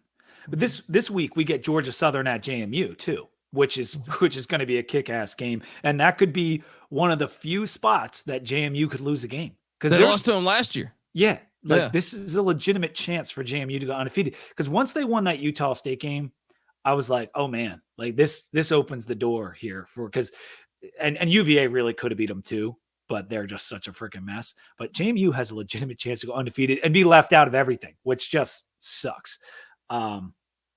You had mentioned Wyoming is maybe your favorite G5 team. Let me get this off the screen.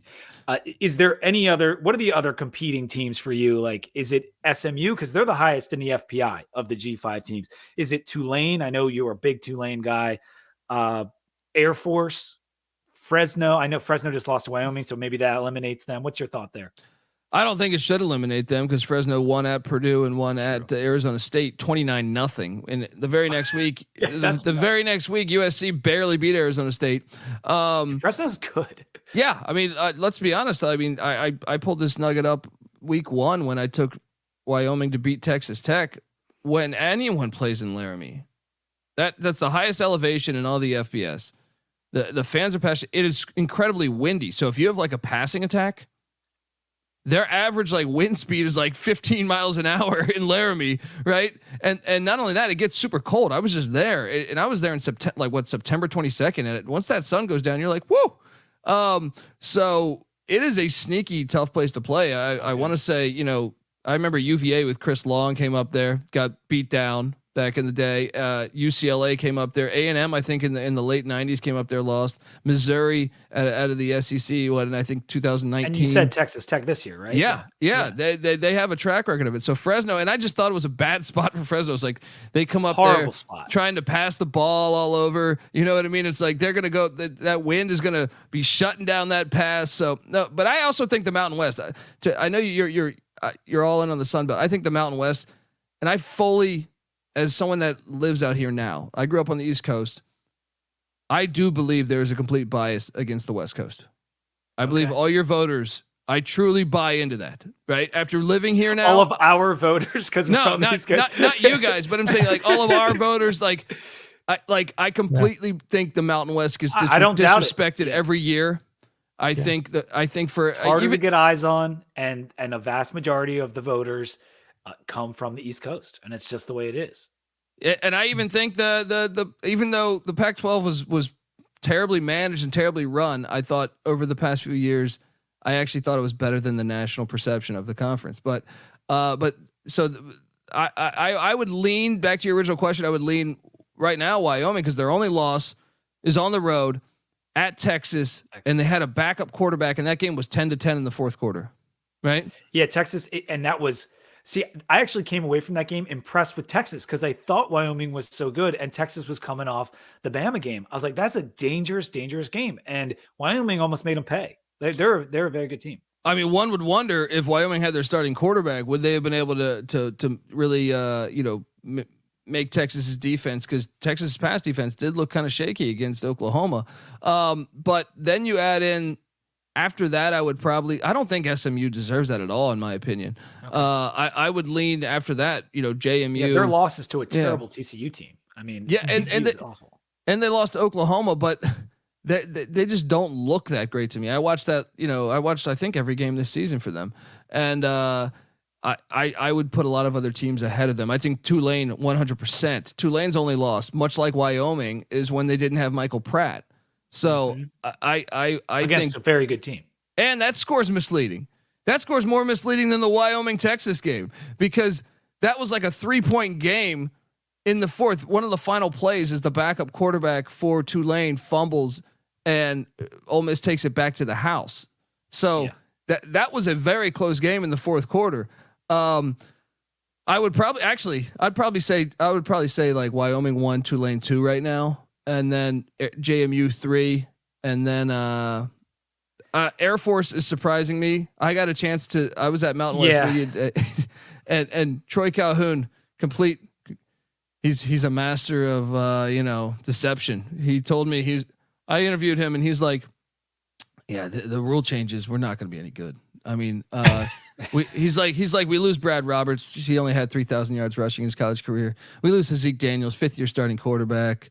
We got everything up against this right now. The NCAA is changing the rules. They're coming for the service academies of all places. And he was playing possum with you.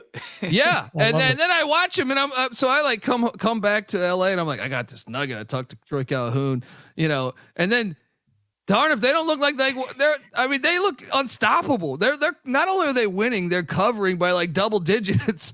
I'm like, Troy, what's going on here, man?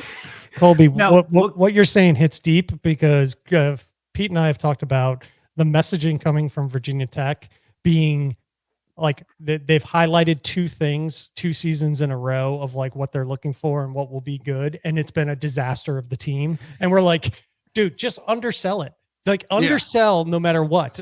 Say that you guys are going to go potentially 0-12. You suck. You don't have any players, and then just outperform. And that's all you got to do. You get no props for saying good things about your team in media days or otherwise to the fan base. We've been told that Grant Wells is the most accurate quarterback our coaches have ever coached, like both off seasons. And we've seen how it's gone. The one remark I had on Air Force and Liberty, who Liberty is undefeated, they have played the 2 weakest schedules, literally 132 and 133 in the country. If you go by FPI. At least Air Force is whipping people. Well, and I was also going to say, Air Force, no one wants to schedule them. They've been much like Army. Remember, Tennessee paid Army like $1.5 million last year to not play them. Right. These teams, not only do they have the triple option that it could be a nightmare to prep for. They have a track record. Air Force has won like 10 straight. They have like 3 out of the COVID year where they only had like a 4-game season.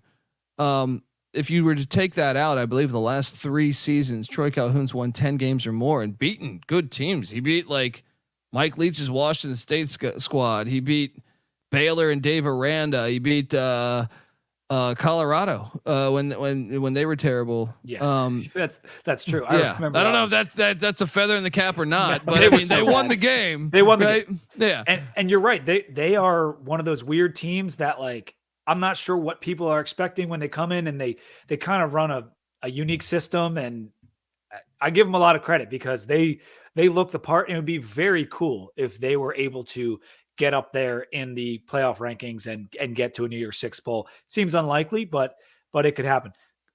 Just in case we have to cut, if Colby needs to run or anything, let's get to the week 7 games before we go over VT corner here. And I'll pull it up on the screen here. These are just the big games. And I know you look at every game. Last week we had a ton of bye weeks for a lot of teams. And so there's only about 45 FBS games. There are some really good ones this week. We got a bunch of ranked matchups. We got the Big Ten West matchup. We got that Iowa and Wisconsin game could decide that side of the conference. USC and Notre Dame is a massive one. Oregon and Washington, I cannot wait for that. That is going to be spectacular. looking at these games and just in general, Colby, do any of these numbers jump off the screen? And keep in mind, I got these numbers last night. Things are changing all the time, but these are the spreads we're going to go with for any kind of picks. I mean, I love several of those. I mean, the one that jumps out to me right from the start is have you guys Auburn LSU is always bananas. Like, I don't care what the record is. I don't care what the record is. Those games are always insane. So like, it's almost like when I took last week, I took Arkansas plus, I think it was 12. Mm-hmm. I knew that those games are insane too. I'm like, what? Why are they setting this at 12? Well. Yeah. I mean, these games are absolutely insane. So I fully expect Auburn to cover the 11.5. Like, you get big game Hugh Freeze too. I mean, he typically steps up in those moments. Now, I guess I can understand the lines, the odds makers' logic that Auburn struggles to throw the forward pass, and that's LSU's weakness.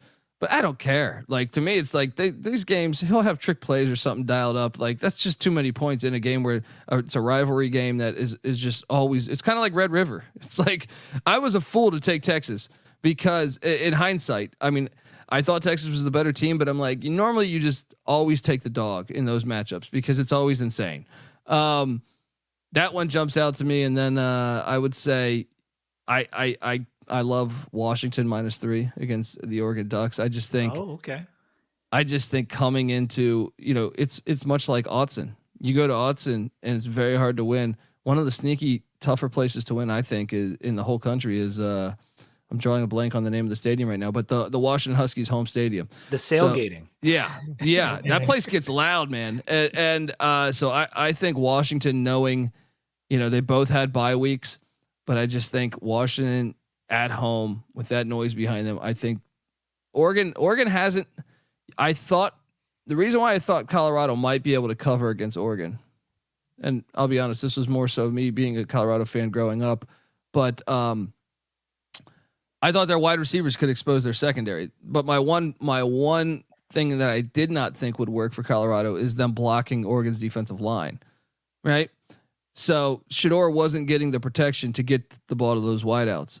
I still think their secondary is unproven, because if you look at Oregon's resume, I want to see more, and I think Michael Penix and obviously those receivers for Washington can really exploit that secondary. So I like Washington -3 at home there. Let's talk about USC Notre Dame real quick, because do you think, and Rob, I'll ask you first, do you think that Notre Dame can keep up with USC? I know we've talked about USC's defense being terrible, but Notre Dame has had a little bit of a problem scoring the football the last couple of games. Yeah, that's going to be difficult. I think USC, that line is tighter than I probably would expect. Granted, it's a rivalry game between those two teams. It has been for a long time, which, to Colby's point, could make it interesting. I don't know. That's going to be a tough task. Well, Notre Dame's defense is really going to have to do something special to try and slow them down. And I don't know. There seems to be like a governor or cap on what Notre Dame can do on offense. So if Notre Dame's defense isn't able to slow them down, I don't know that I can see all that much, scoring from Notre Dame in terms of like getting up to a high point total. I think they can be efficient and get in the 30s and do something like that.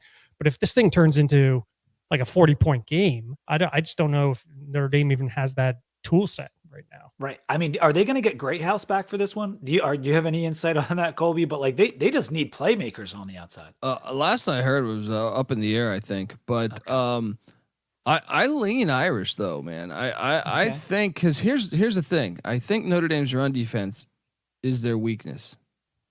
I don't know that USC commits to the run enough to really make them pay. You know what I mean? Like I think anyone can score on USC. I know Notre Dame seems like they score like 16 points a game right now, but I feel like they'll be able to get in the 30s there. I trust the team with the better defense, also with the home crowd behind them.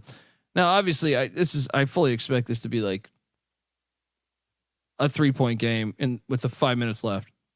I wouldn't be shocked if USC won, but I think Notre Dame, it's just a perfect spot coming off the loss at home with a quarterback that I think I know he just threw like 5 picks or whatever it was, 5 turnovers. Yeah. What I do think he's better than that performance, and I think he can snap back and have a big win here. And people. If there's a remedy for him struggling, it would be this USC defense. Exactly. And so right. they could put up 40. They're just going to have Estime have a great game, and Hartman's going to have to play really, really well. But I think Notre Dame's probably the right side just because it's under a field goal right now. That Texas A&M at Tennessee game, is that just a complete stay away? I think if I had to pick a side, I'd go with A&M, but that just seems like so unpredictable to me. I think if I had to pick a side, I'd take Tennessee just because, I mean, I understand the stay away logic, but especially with this one, but A&M has all the pressure on them right now. If Jimbo loses this, so to me, Tennessee's kind of playing with house money in a way. Like you've seen Mizzou lose to LSU. Now had Mizzou won, maybe Tennessee fans it'd be more of a must win. But I think you now know that Tennessee still has to play Mizzou. Yeah, Mizzou plays Kentucky. Kentucky just lost to Georgia. So I think Tennessee knows that they're kind of in a spot to get second place here in the SEC East. Or potentially first place when they host Georgia in late November. But I think the pressure's on Jimbo Fisher. Like to me, like you got to go on the road now after that game where I feel like we nationally they might not be covering it as him botching that, but I bet you in College Station, I've been to College Station. I feel like they live and breathe football, so they are. I'm sure very upset about the way things, played out against Alabama there. So I lean Tennessee -3 just because of the pressure. Yeah. And my logic on Tennessee really is that I don't really think they necessarily deserve to be ranked. I don't think they're that great, but you're absolutely right. With Texas A&M coming off of the emotional Alabama game, it's a more difficult spot. It's in Neyland. Like that is tough. And like I said, I won't be betting it. I just was curious about your thoughts because it just seems like a tough game to predict. And then going outside, there's a few other good games. I mean, you've got Florida and South Carolina this weekend. Any week of college football, there's always going to be great matchups. If you look at our Wake at VT game, you see there I have the line opened at +3 for VT, but now it's +1. How do you feel about that type of line movement? How do you feel about the Hokies in the Wake game? I mean, Wake looks vulnerable, but I love Dave Clawson. So my first thought would be just trust Dave Clawson. But obviously, Lane has one of the best college football environments in all the country. And I do think, am I crazy? And I'm curious your guys' take on this. They're getting better, right? The Hokies are getting better, I feel like, the past couple of weeks, right? Yes. Well, I think so, Rob. Yeah. They are. I mean, we shot ourselves in the foot multiple times in that FSU game. We had a chance to make it close. Tootin as the run back right coming out of halftime to make it a 14-point game or 2-touchdown game, and then our linebackers shit the bed and give them up a 70-yard touchdown run. But so the score isn't really indicative of the chance that they had in this. So I think they're improving. It's a slow burn though throughout the season. It's going to take a while.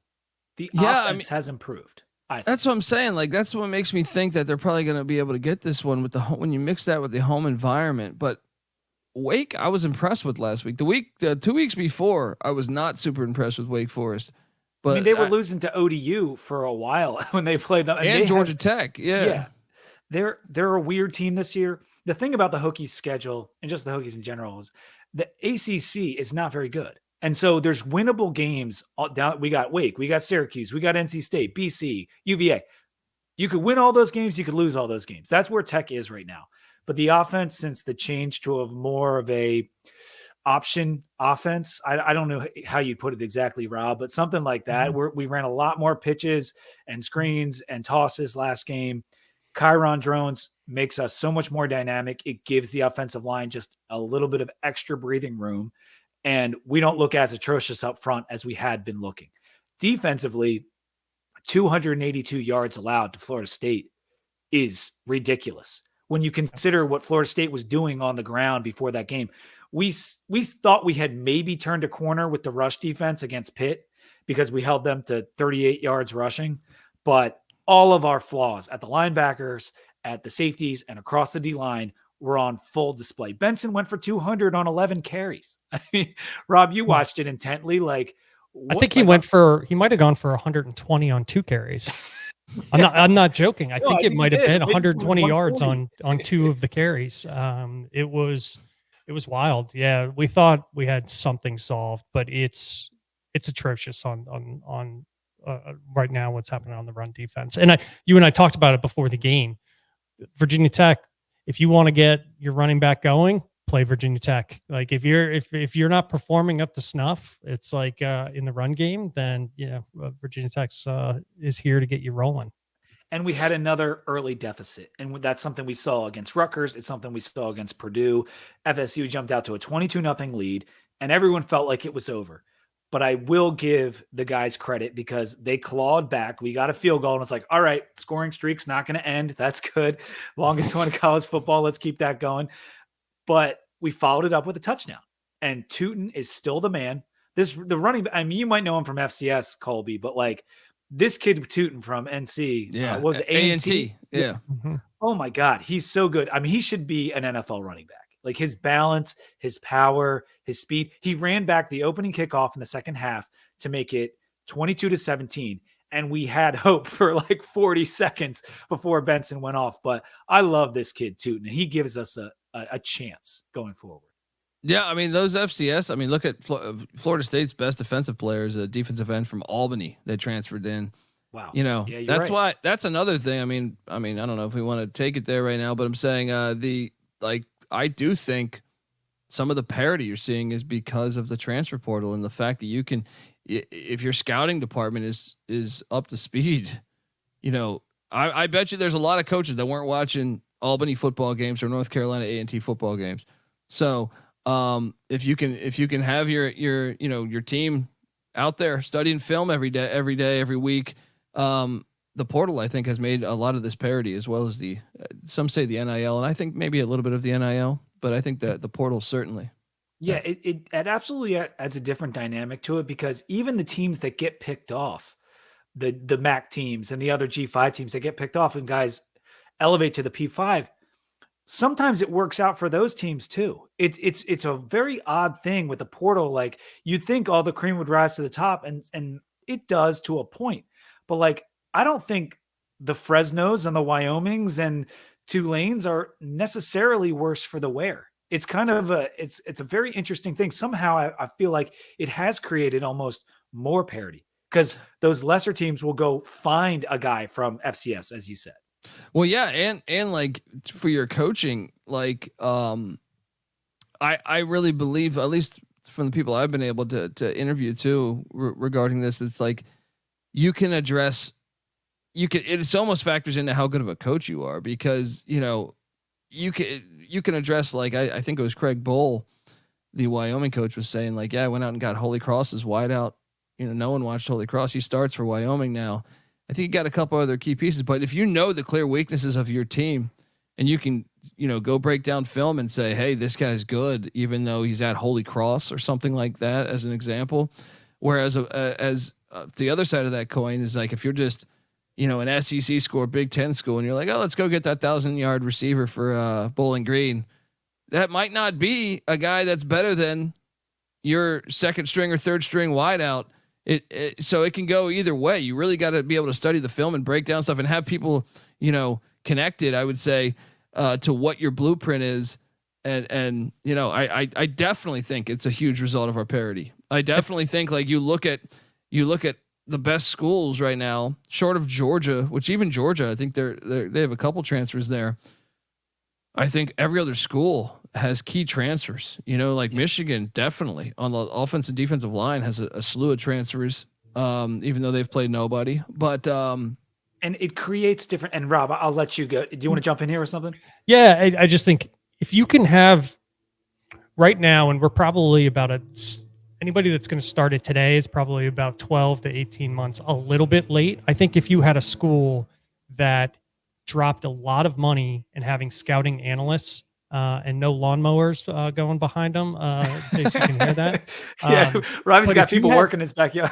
But if you had 5 people, just evaluating film of FCS schools and stuff like that, doing what basically Colby's doing in and out every week and feeding that up to identify real talent that could play hard at a P5 level that could fill those gaps right now, you could really take advantage. It would be equivalent to the Moneyball situation and going back to sabermetrics and those sorts of things.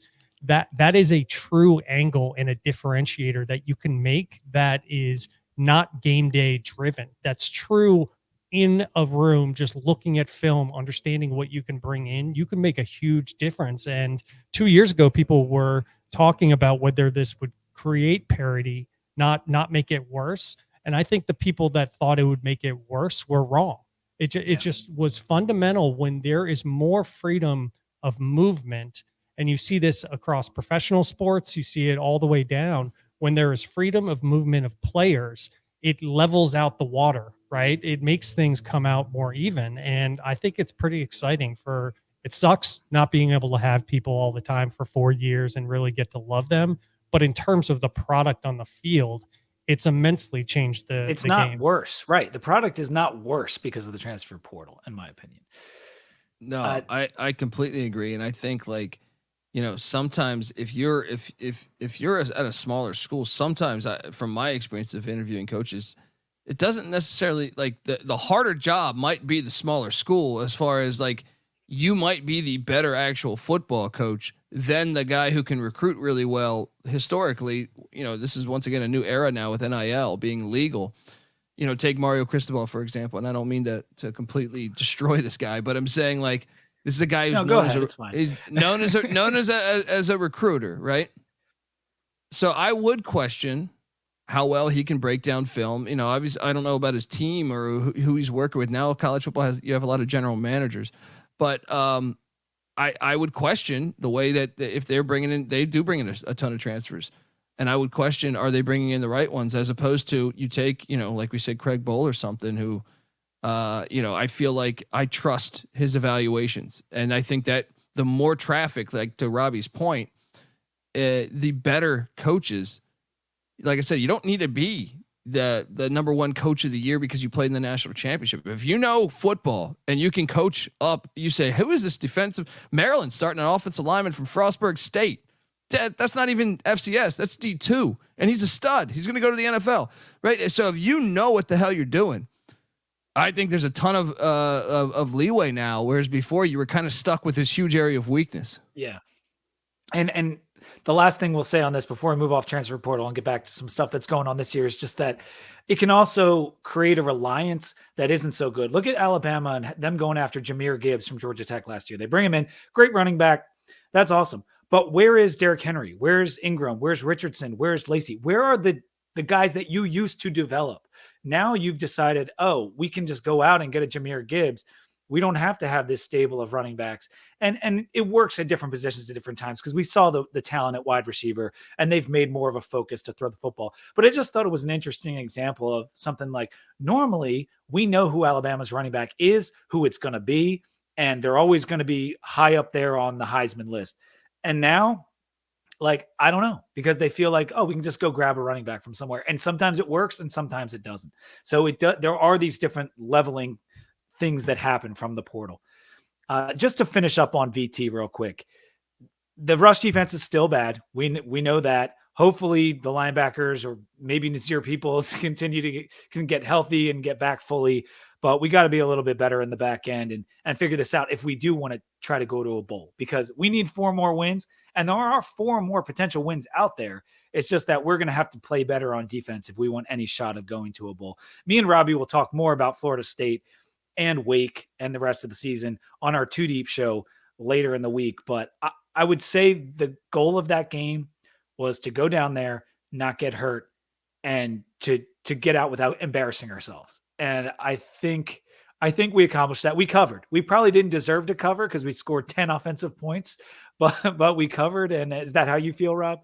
Yeah, I got a text. I'm on a chain with a bunch of guys. And as the game started, and I didn't chirp back or anything like that, but somebody texted, that FSU, it looks like they're going to beat us 83-0. That's how the game started. So the fact that they even showed signs of life coming back from that is the FSU scored 22 points and made it look very, very easy to start this game.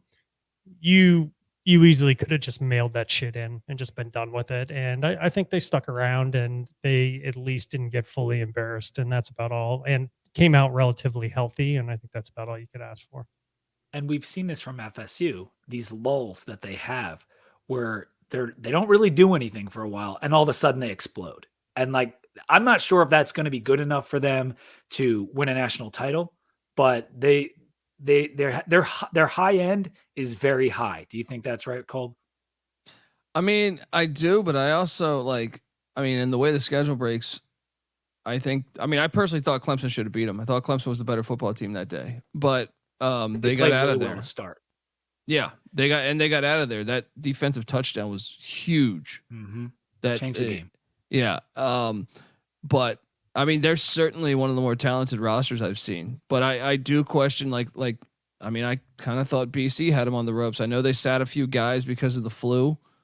But at the same time, that's why I like my Louisville ticket. That's why I feel I know Florida State doesn't really have any true tough road games anymore because Pitt, if Narduzzi somehow gets that team playing better, which is a big if, Wake, I guess, has had a decent track record against Florida State lately, but I still think they're kind of, I do expect Florida State to be in the ACC championship, but I do think there's a blueprint to beating them. I was shocked that LSU got beat down so bad by Florida State. That was one of those explosions though. It came on late because it was a tight game for a while. And then was it the interception that kind of turned the tide in that game? Yeah. And LSU secondary has proven to be really bad. So now we see why, Florida State was able to open it up so much. You wonder if they play a team that's more like Clemson's makeup. Like I said, because I thought Clemson kind of let them off the hook. Mm-hmm. Could they get it? The question is they might not until the playoffs. So, it's going to be fascinating to watch. I don't think they're good enough to win the national championship, but from a roster standpoint, I think they're good enough, if that makes sense. And they're definitely good enough to win the ACC.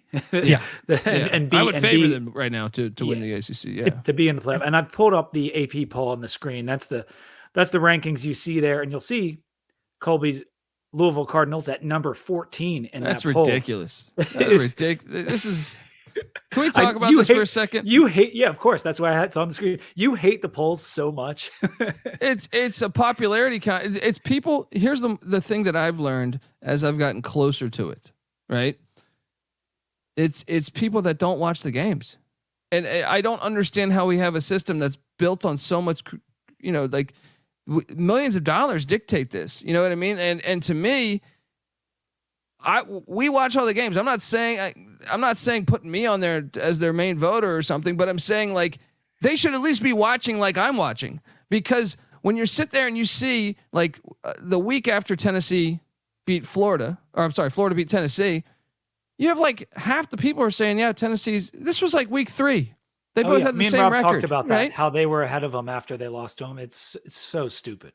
Well, they're just phoning it in. And to me, like I've met people now that have votes, and I guarantee you can sit there and say, who's the starting quarterback for Louisville? They have no idea. So it's like, why would you have this? Why would you have this system in place where you should have more qualified people for this? Because we need like the Twitter CFB nerd poll is what we need. And we need it to be important because there are people like you and like some of our listeners and people that work for the Sons of Saturday that like watch so many games. And if they don't watch them, they read about them. They're looking at the box scores. They're making sure they're not just looking at the general scores of the P5 and then ranking them. Because for example, like does like Miami deserve to be ranked? Does like no, no, they don't. I'll answer that for you. No, they do not.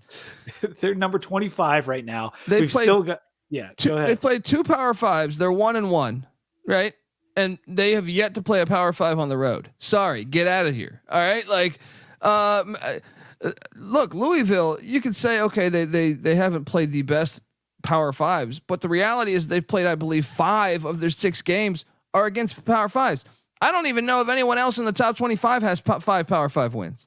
So you're saying that Louisville should be higher. There should be better ranked. Yes. I mean, I could nitpick a lot of this because like even Georgia and Michigan, which obviously we know are extremely talented, they've played nobody. And they did take care of their business this week. And that's something I wanted to just say. That Georgia, Michigan, Ohio State. Ohio State fooled around a little bit with Maryland, but ultimately they covered a 20-point spread and they won. I agree with you. Like Georgia schedule is a joke this year. Michigan's out of conference schedule is a joke every year. And Michigan was basically using it as a preseason. I've heard that said on some podcasts, and it's totally true because they were messing around with their offensive line and everything. But go ahead. But I'm sorry to interrupt, but I'm saying like Michigan, it's October 9th, guys. Right? Like Michigan has not played a top 70 offense yet. No. Yeah. But they did win 52-10. So I totally understand what you're saying. Now I have Michigan in my playoff 4, and I've had them in my playoff 4. That is different because that's a prediction. That is different than merit-based. And if you want to go with merit-based, it's Oklahoma, it's Florida State. Yes. I mean, at least Penn State beat Iowa 31-0. West Virginia is a good win right now. West Virginia is good, right? Yeah. Exactly. They're 4-1. I mean, maybe they're not good, but they have a good record. And so Oklahoma did move up 7 spots to number 5. Georgia's still number 1, as Colby said, followed by Michigan, Ohio State, and Florida State. Texas drops to number 9. I'm good. I think I'm good with that drop in that spot. I think Oklahoma should be higher. I mean, they should probably be a little higher after that huge win. Notre Dame drops to 21, going to 5-2, and LSU, Mizzou drops out after losing to LSU. Fresno also dropped out after their loss to Wyoming, which is just the way it is with the G5 teams. But like that doesn't. They've been good, and maybe their resume is better than Miami's. I'm sorry, this is ridiculous to me. Like they have 2 Power 5 wins. Miami only has 1, right? Mm-hmm. And they lose at Wyoming. We're gonna give them. That's first off. That's their 3rd away game. Most of these teams in the top 25 play 3 away games the whole year. You know what I mean, or 4. I don't know. Or how is Wyoming not listed there? Their only loss is when they had a backup quarterback. I thought they, based on years past, to the number 9 team. Yeah, exactly. And based on years past, when we're not gonna hit you too much if you had a backup quarterback. It's a situational spot. Oh, maybe for Alabama, but not for Wyoming. It's nonsense. That's because none of the voters even knew that they had a backup quarterback. Yeah, exactly, exactly. But they change the goalpost all the time, and it's a terrible. Like, as much as I love this sport, I think it's just a terrible system that we use.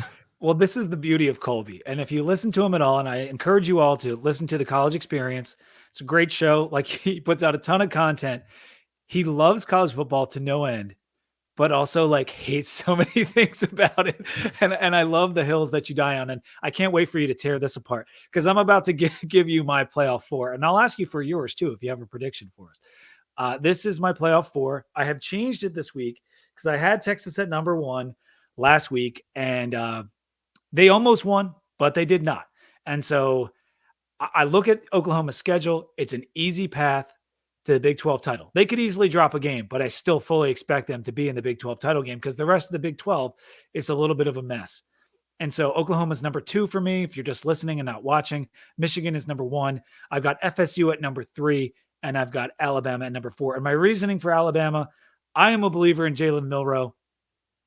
They could lose the LSU game, but they could still go to the SEC West Championship because LSU's defense is bad enough. I think they could lose another game. So this is my playoff 4 right now, and it is not all based on merit. It's some of it's a lot of it's with Michigan is based on prediction. Like, because I think that they're going to get the better of Penn State and Ohio State. They will be number 1. Oklahoma, we could have a situation where they could lose to Texas in the Big 12 title game and make it, just like TCU did last year. It depends on what Texas does, but that's a scenario. Florida State, I think they're probably going undefeated. They could screw up, and they very well may, but I think they're going to be in the playoff.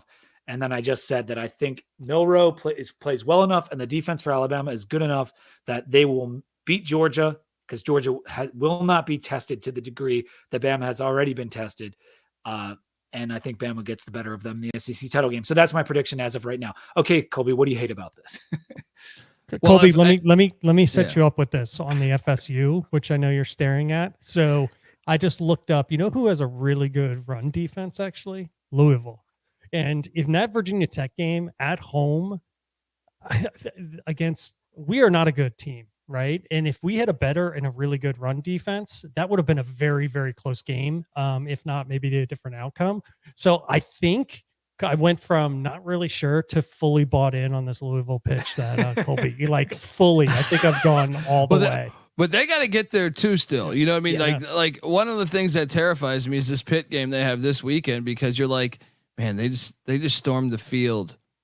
Right. And Pitt's just been sitting there. Pitt had the bye week. They moved Jerkovic to tight end. Absolutely.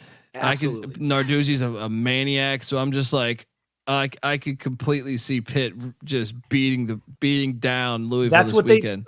That's what Pitt does. They will ruin your good season. Yes, I completely could see that happening. But I do think if it's Louisville, Florida State, it'd be a very interesting ACC championship, because I think people might be surprised at what Jeff Brom could do in that matchup. However, I'll even agree. Like if I'm forecasting, not based on resume, because I would strongly disagree on the resume, obviously. But I think you got to put Michigan in, because even if they lose to Penn State, I don't think they're both going to lose to Penn State and Ohio State. No. The Big Ten West is awful this year. I mean, it's been bad in years past, but I think this is maybe the worst that I can ever recall the Big Ten West. It's bad. So that means they're not going to lose in the Big Ten championship game. So let's pencil Michigan in. And I actually think you're probably right to put Florida State in right now, like, because they're going to get Duke, but they're probably not going to get Duke with Riley Leonard. Right. Yeah. And that's just, you look and you're like, can Pitt, I know Pitt gets Florida State in November, maybe if Pitt but they look so bad this year. They look so bad. I thought coming into the season, that was the game I circled. Like, Pitt's normally so good on the line of scrimmage. I was like, and it's going to be in cold weather, they're going to get them. But now I'm like, no, I think I'd lay 14 with Florida State. So they're probably going to be able to do it, even though so I would agree with that. I do not agree with Oklahoma. Okay. I think there's too many tough spots. They're at Kansas. That's kind of a toss. This was the hardest one for me. Yeah. I mean, and because the schedule it's not Michigan and Ohio State or whatever, like Penn State has, but there are some tough games. You mentioned the Kansas game, West Virginia, all of their road games. There's a couple weird road games. Yeah. Exactly. They didn't play well at Cincinnati earlier in the year, but I just, like, after that win, the way they've been crushing a bunch of other teams, I went with Oklahoma. There's no Pac-12 team. This has been every week. I haven't had a Pac-12 team in here, and that continues to be, I think the quality of the conference is too good top to bottom for any team to emerge unscathed. And then I think the lack of respect from the committee will hurt them. And I honestly think a lot of those teams could end up with 2 losses. Now, I want to see what happens with Oregon and Washington, because depending on who wins that game and how it looks, one of those teams might jump into my playoff 4, and maybe Oklahoma pops out. But the debate on what to do with Texas and Oklahoma, because Texas has that super good win. Texas could go 12-1, and they probably have the best win of anybody, like beating Alabama in Tuscaloosa. So like this is an impossible exercise, but like this is my prediction as of right now, just because I think Oklahoma has what it takes to run the table, and if they run the table, they'll be in. And it really comes down to one really, really tough game and a bunch of other dangerous spots. I like Texas's remaining schedule a lot more than I like Oklahoma's. I think Oklahoma at Kansas is kind of more of a toss-up game to me, especially with the way Jeff Lebby does his offense. I know Oklahoma blew him out last year, but assuming Jalen Daniels is healthy, because he wasn't healthy for last year's game either. But then they have the final game of Bedlam. You know, yeah. I mean, it's a rivalry. The stupid old adage, throw the records out. It is true, but like, that state team is not good. They got a big win this past weekend, I guess, but Yeah, they're not. I don't know. Is Gundy going to make them better? I get your point, but I just think like if there's going to be one game Oklahoma State gets up for on the schedule, because Oklahoma's essentially, making the decision to leave the conference and also handicap their financial situation, I would say Oklahoma State, I know Boone Pickens is now gone. May he rest easy, perhaps. But the family still just gave them a ton of money. I would bet there'd be a solid envelope or two if they beat Oklahoma, knowing that scenario. And then in what I think it's like November 15th or something, November 17th, they got to go to BYU. That's one of the it's terrible. That's a horrible spot for them. Yes. Like, and now BYU is not, they're not the same as they've been the last couple of years, but it doesn't mean they don't go to Arkansas and give them hell. You know what I mean? I think they're a better defense. Now their offense is worse, but I think they're a much better defense now. So I think that game is very tough. And then at home, West Virginia and TCU, I think, are two capable teams of beating them. You know what I mean? Like I would favor Oklahoma in those outings, but I look at the remainder of Oklahoma's schedule and say, oh, they're going to need it. If SMU kept it within 14 or 16 in Norman, I think West Virginia and TCU are much better than SMU. TCU proved it. So I think their road is a lot harder. Whereas I think Texas Texas gets Kansas. Sorry, they already beat Kansas. They get Kansas State at home in Ames. I think that's probably their hardest game left. They get Texas Tech at. I'm sorry, did I say Ames? Austin. I knew what you meant. Yeah. So that would be the one, and then Alabama. I would put Georgia just because I think Alabama. You're not a Milroe guy, and so that's gonna change our. And I was more impressed with Georgia this week because they hadn't played well really yet. Until this past week, they hadn't played well to me. It's not only that I'm not a Milroe guy. The Alabama offensive line is the worst it's been in a while. Okay. And I think that is to me, whether like maybe they went out, you could be right. And they beat LSU, they beat Auburn, and they went out. You think they're too flawed to do that? Yeah. I really think like they're a solid team. And the good thing for Alabama fans is that everyone else seems a bit flawed, but the O-line and the quarterback play, I think, will cost them.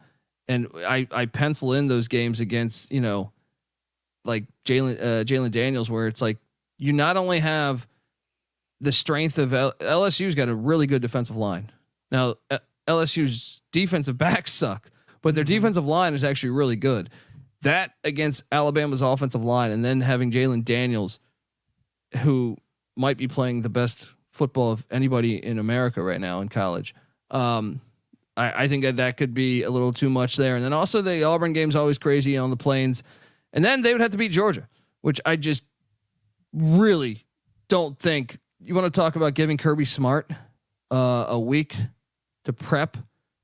I don't think Milroe will have any success against Georgia's defense. So that's where, like, you could talk me into them beating LSU or Auburn or Kentucky or Tennessee. They might beat all of them, but I would not buy into them having any success. Yeah, but you have to have Carson Beck against Alabama's defense too. I mean, Alabama's defense is sensational this year. The problem that's working against Alabama is that they can run the table and still miss the playoff. I know that sounds crazy, but they lost to Texas.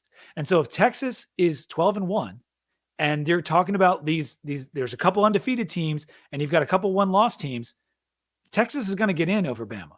And that's what's a wild scenario there too. So for this to work, for this playoff four to work, it requires a lot of prediction. And the prediction is that Oklahoma wins the Big 12 championship game, because otherwise this is somewhat impossible. Because if Texas is 12-1, they're getting in, they're going to at least be ahead of Alabama. And so it's not perfect. It's as hard to do. What would be your four, Colby, if you had to do it? And if you don't have it, that's fine. Well, I mean, just projecting right now, Michigan, Georgia,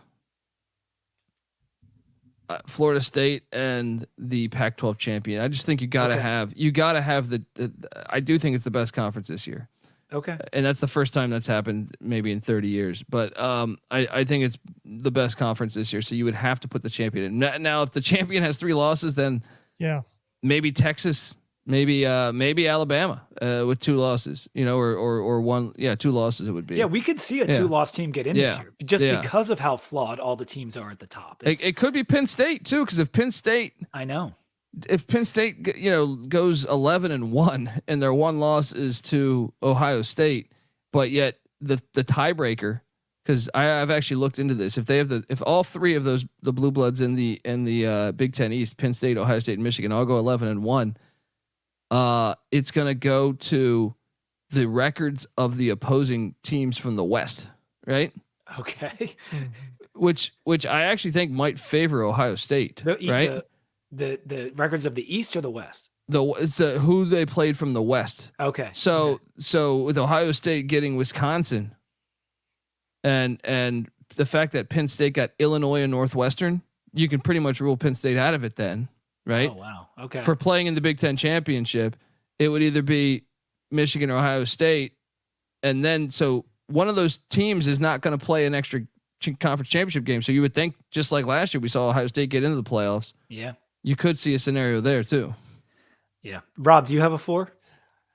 I like Colby's. I think my issue and the biggest flaw with the whole system is I really think that the Pac could get left out, and it's the best conference. Yeah. That's the stupidest part of this whole thing. Is I think there's a real shot with how good those teams are that they beat each other, how the schedule lines up, like you were saying, with everybody playing each other towards the end of the season, which quite frankly is awesome. And it's going to be phenomenal football, and could also result in them getting booted out, which sucks, we know that that's a flaw in the system, that, you end up with 5 conferences, 4 teams coming in, which is just, insanity. So I would probably stick with Colby's with maybe a question mark on whether there's just going to be complete chaos in the Pac teams towards the end of the season, which you could see there's a lot of fun parity across those teams that make it awesome. Yeah, I'm thinking to myself, like, once I get through this season, like I do this playoff 4 every week, like, will I have ever picked the right combination of teams through 14 weeks of doing this? And the answer is probably no. Like, I'm going to get to the end and not once will I have actually predicted the 4 teams, because in Colby's scenario, the Big 12 gets left out, which might make sense because other than Texas and Oklahoma, there's not a whole lot of good teams in there. And that could really hurt their strength of schedule down the line. Well, and Texas and Oklahoma might have the same. See, with you having 14 teams, West Virginia won't play Texas. So, or like you could have a 1-loss team where they're not. Oh yeah. And Texas and Oklahoma don't meet in the Big 10 championship or the Big 12 championship because there's another team out there. Like, let's say there's a few right now that I feel like I was looking at this the other day. Well, there's only in the Big 12, there's only 1 undefeated team in conference. Yeah, but they're only 1-0, right? 2-0 overall. Yeah. 2-0. So there's a lot of games left. And then when you add in the fact that so many teams don't play each other, with it being 14, right? As opposed to the years past when it was 10, like it was easier to have a champion from the Big 12 in the playoff because they'd all played each other. Mm-hmm. Now you might have a scenario where Texas doesn't play in the Big 12 championship because they didn't play West Virginia. You know what I mean? Let's not give Neil Brown too much credit here. But that's just one example, though. I'm saying, like, okay, how about this? I think Oklahoma and Kansas State don't play each other. So if let's say Kansas State wins in Austin. Let's say Kansas State knocks off Texas, right? Well, I guess that would be a scenario then where I guess actually I'm messing this up a little bit, but I understand what you're saying. There could be multiple 1-loss teams, and say Oklahoma does, and Oklahoma could even have 1 loss, and like say you have 4 1-loss teams, then you've got who knows what tiebreaker scenarios. You could end up in a situation where neither of them are there, but like I do think that's highly unlikely. Well, in a way, if you're a Texas fan, you might want that. Oh, of course you do. Yeah, because you don't play the extra game. It's like Ohio State got in because of their name last year, man. Yeah. You know what I mean? Like, and they already have that secured with the Alabama win, because no matter what Alabama finishes, they're not probably going worse than 9-3, and it's Alabama in Tuscaloosa. So say Texas does avoid the Big 12 title game, you're right. That could be the best possible thing to happen to them, and that would be and that's why the system sucks, in my opinion. Is like that's why changing. You can't. Yeah. It's just that's the fact that we just decided 4 out of 130 is one of the dumbest things I've ever heard in my life. And are you pumped about the 12-teamer though? Is that a good format for you? I mean, I want more, because I think you need to cast a big enough net where take a perfect example is Arkansas plays a month on the road this year. Arkansas doesn't play a home game for a month, right? They were at LSU, then they played Texas A&M in Jerry's World, then they were at Ole Miss last week, and they're at Bama this week. That's horrible. Well, no, they would never do that to Alabama. They would never do that to Texas. They would never do that to, so I think when you say, it's fair, it's not fair. And you see it with Iowa State's gotten this treatment in the Big 12 before. So to me, if you don't cast a big enough net, which I know people laugh at, Leach's idea was 64, which I loved, but I don't think that's realistic. No. But I do think when you look at D2 and D3, when they have 24 or 32 is the one that I think I don't want to see them push out the group of 5. So I think the group of 5 should have a seat at the table, even if it's a blowout. The blowouts happen anyway because they schedule them in the regular season. Yeah. So to me, you got to cast a big enough net. So let's just say now this won't happen this year, but let's say Arkansas ends up 9-3, but they played a month on the road. Well, I think your argument's completely valid if Alabama's 11-1 and they beat Arkansas after a month on the road in the final game. I don't think that's fair. I don't think that's fair for Arkansas. And I think that it's ridiculous to consider, Alabama's just the better team. No, I don't know. Just because they played on the field, but if you're on the road for a month, that's. Yeah, you're a big believer in the back-to-back road games are killer. Like the stats back it up. I don't even. It's not even my belief. The numbers tell me. Yeah. So it just to me it's a very flawed system, and to me you got to cast a big enough net where you can make mistakes and still have it. Yes, and that makes a lot of sense. I do love with the 12-teamer we're going to get games on campus, which is very, very cool. And I know they do that at other levels, but it's. For our entire lives, especially as kids, it was always unfair for whoever got to the title. 1994 Penn State got screwed. Nebraska got screwed in the year the Hokies went, right? Like you mentioned that. Yeah. Like teams always are getting screwed, and it will be less. It will start to be less teams that at least have us. Hey, we had a game and we lost, and we can't say we're UCF national champions just because we didn't get a chance. I mean, it's look at the NCAA basketball thing. You can argue some years, this team should have made it. It's never going to be 100% perfect. You know what I mean? But you got to cast a big enough net to get the good teams in there, and the schedule. The fact of you do have a sport with 133, and it's going to be 134 next year. Teams. We just talked about Georgia and Michigan. Do you find it ironic that the top 2 teams in the nation are playing the path of least, friction essentially? Yeah. You know what I mean? Like Georgia's schedule is so annoying this year. And I think it stiffens. Is it next year that it gets really hard? I forget. They have one coming up that it gets really difficult, but for the 2-time defending national champions to have the schedule they do is so frustrating. Because you just want to see them a little bit more tested. Now they took care of a ranked team in Kentucky this week, and that's good for them. But I did a deep dive though on this, and I wish I had the numbers prepared for this conversation right now. But most of the teams that make the playoffs play 4 away games. Okay, like that few, because 8 home games is a lot. Yes, that's what I'm saying. That's what I'm saying is that you look at and guess who? Like if you were to pull like the mid schools in each conference, they normally play more than 4 away games. So look. Tech loves to play at G5 teams, which you actually are big. Like, hey, I give them credit for going there.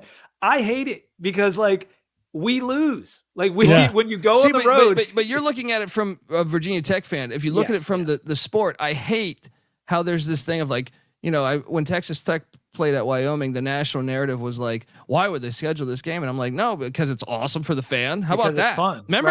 Remember, you're $1 million entity that, the fans should matter, even though college football just continuously ignores them. You know what I mean? Oh yeah, let's play. That Rutgers UCLA matchup is going to be heated. We all have our schedules. Let's throw away Bedlam. Let's throw away Bedlam. And they had what was it? Like it was something like 12 years Florida State hadn't played on the road out of conference, out of the state of Florida. For like 12 years they did not play an out of conference game that wasn't in the state of Florida. But I'll add one more thing, Colby, and I've talked to you about this, Pete, is the resources and the amount of money that gets brought to the teams that make the playoff is so substantial that the fact that you close that down to just 4 teams is perpetuating an issue in college football that is so stupid. Like everybody's like, yeah, we want more parity. Why can't more teams get in there? And then you close it off to these 4 teams that are based on a flawed system that brings more resources into them. If you look at when Oregon made the playoff, they rode that for a long period of time in terms of resources and recruiting. Washington, when they made the playoff, they're still riding that to this day. That's how they're at the level that they are. If you look at TCU, what that's going to do for them for a state, and if we can get that in the hands of more teams, it is only going to benefit college football because the resources at the top are so significant. It'll help at least spread that a bit and make college football better. And if I see one more Georgia Alabama national championship, like I'm just gonna cry. Like me and Robbie, every year when it gets to this, I mean, Rob almost has like such limited interest in the playoffs sometimes because the teams don't change. You were happy when TCU got in. I was ecstatic. I loved it. And look what happened. Everybody was like, everybody said, and I forget who it is that always says, like, why are we going to let more teams in? It's just going to end up culminating into the same like top teams. Bullshit. How many people had TCU going to the fucking playoff, and how many people had them going to the national championship? And they never trailed to Michigan. They never at once in that game trailed. And it sucks because then they get blown out and the narrative goes right back to what it always is. But they were in the national title in year 1 of a new head coach. And that's awesome. Like that shows the flexibility of the new college football. And it's not like Michigan didn't get blown out by Georgia the year before.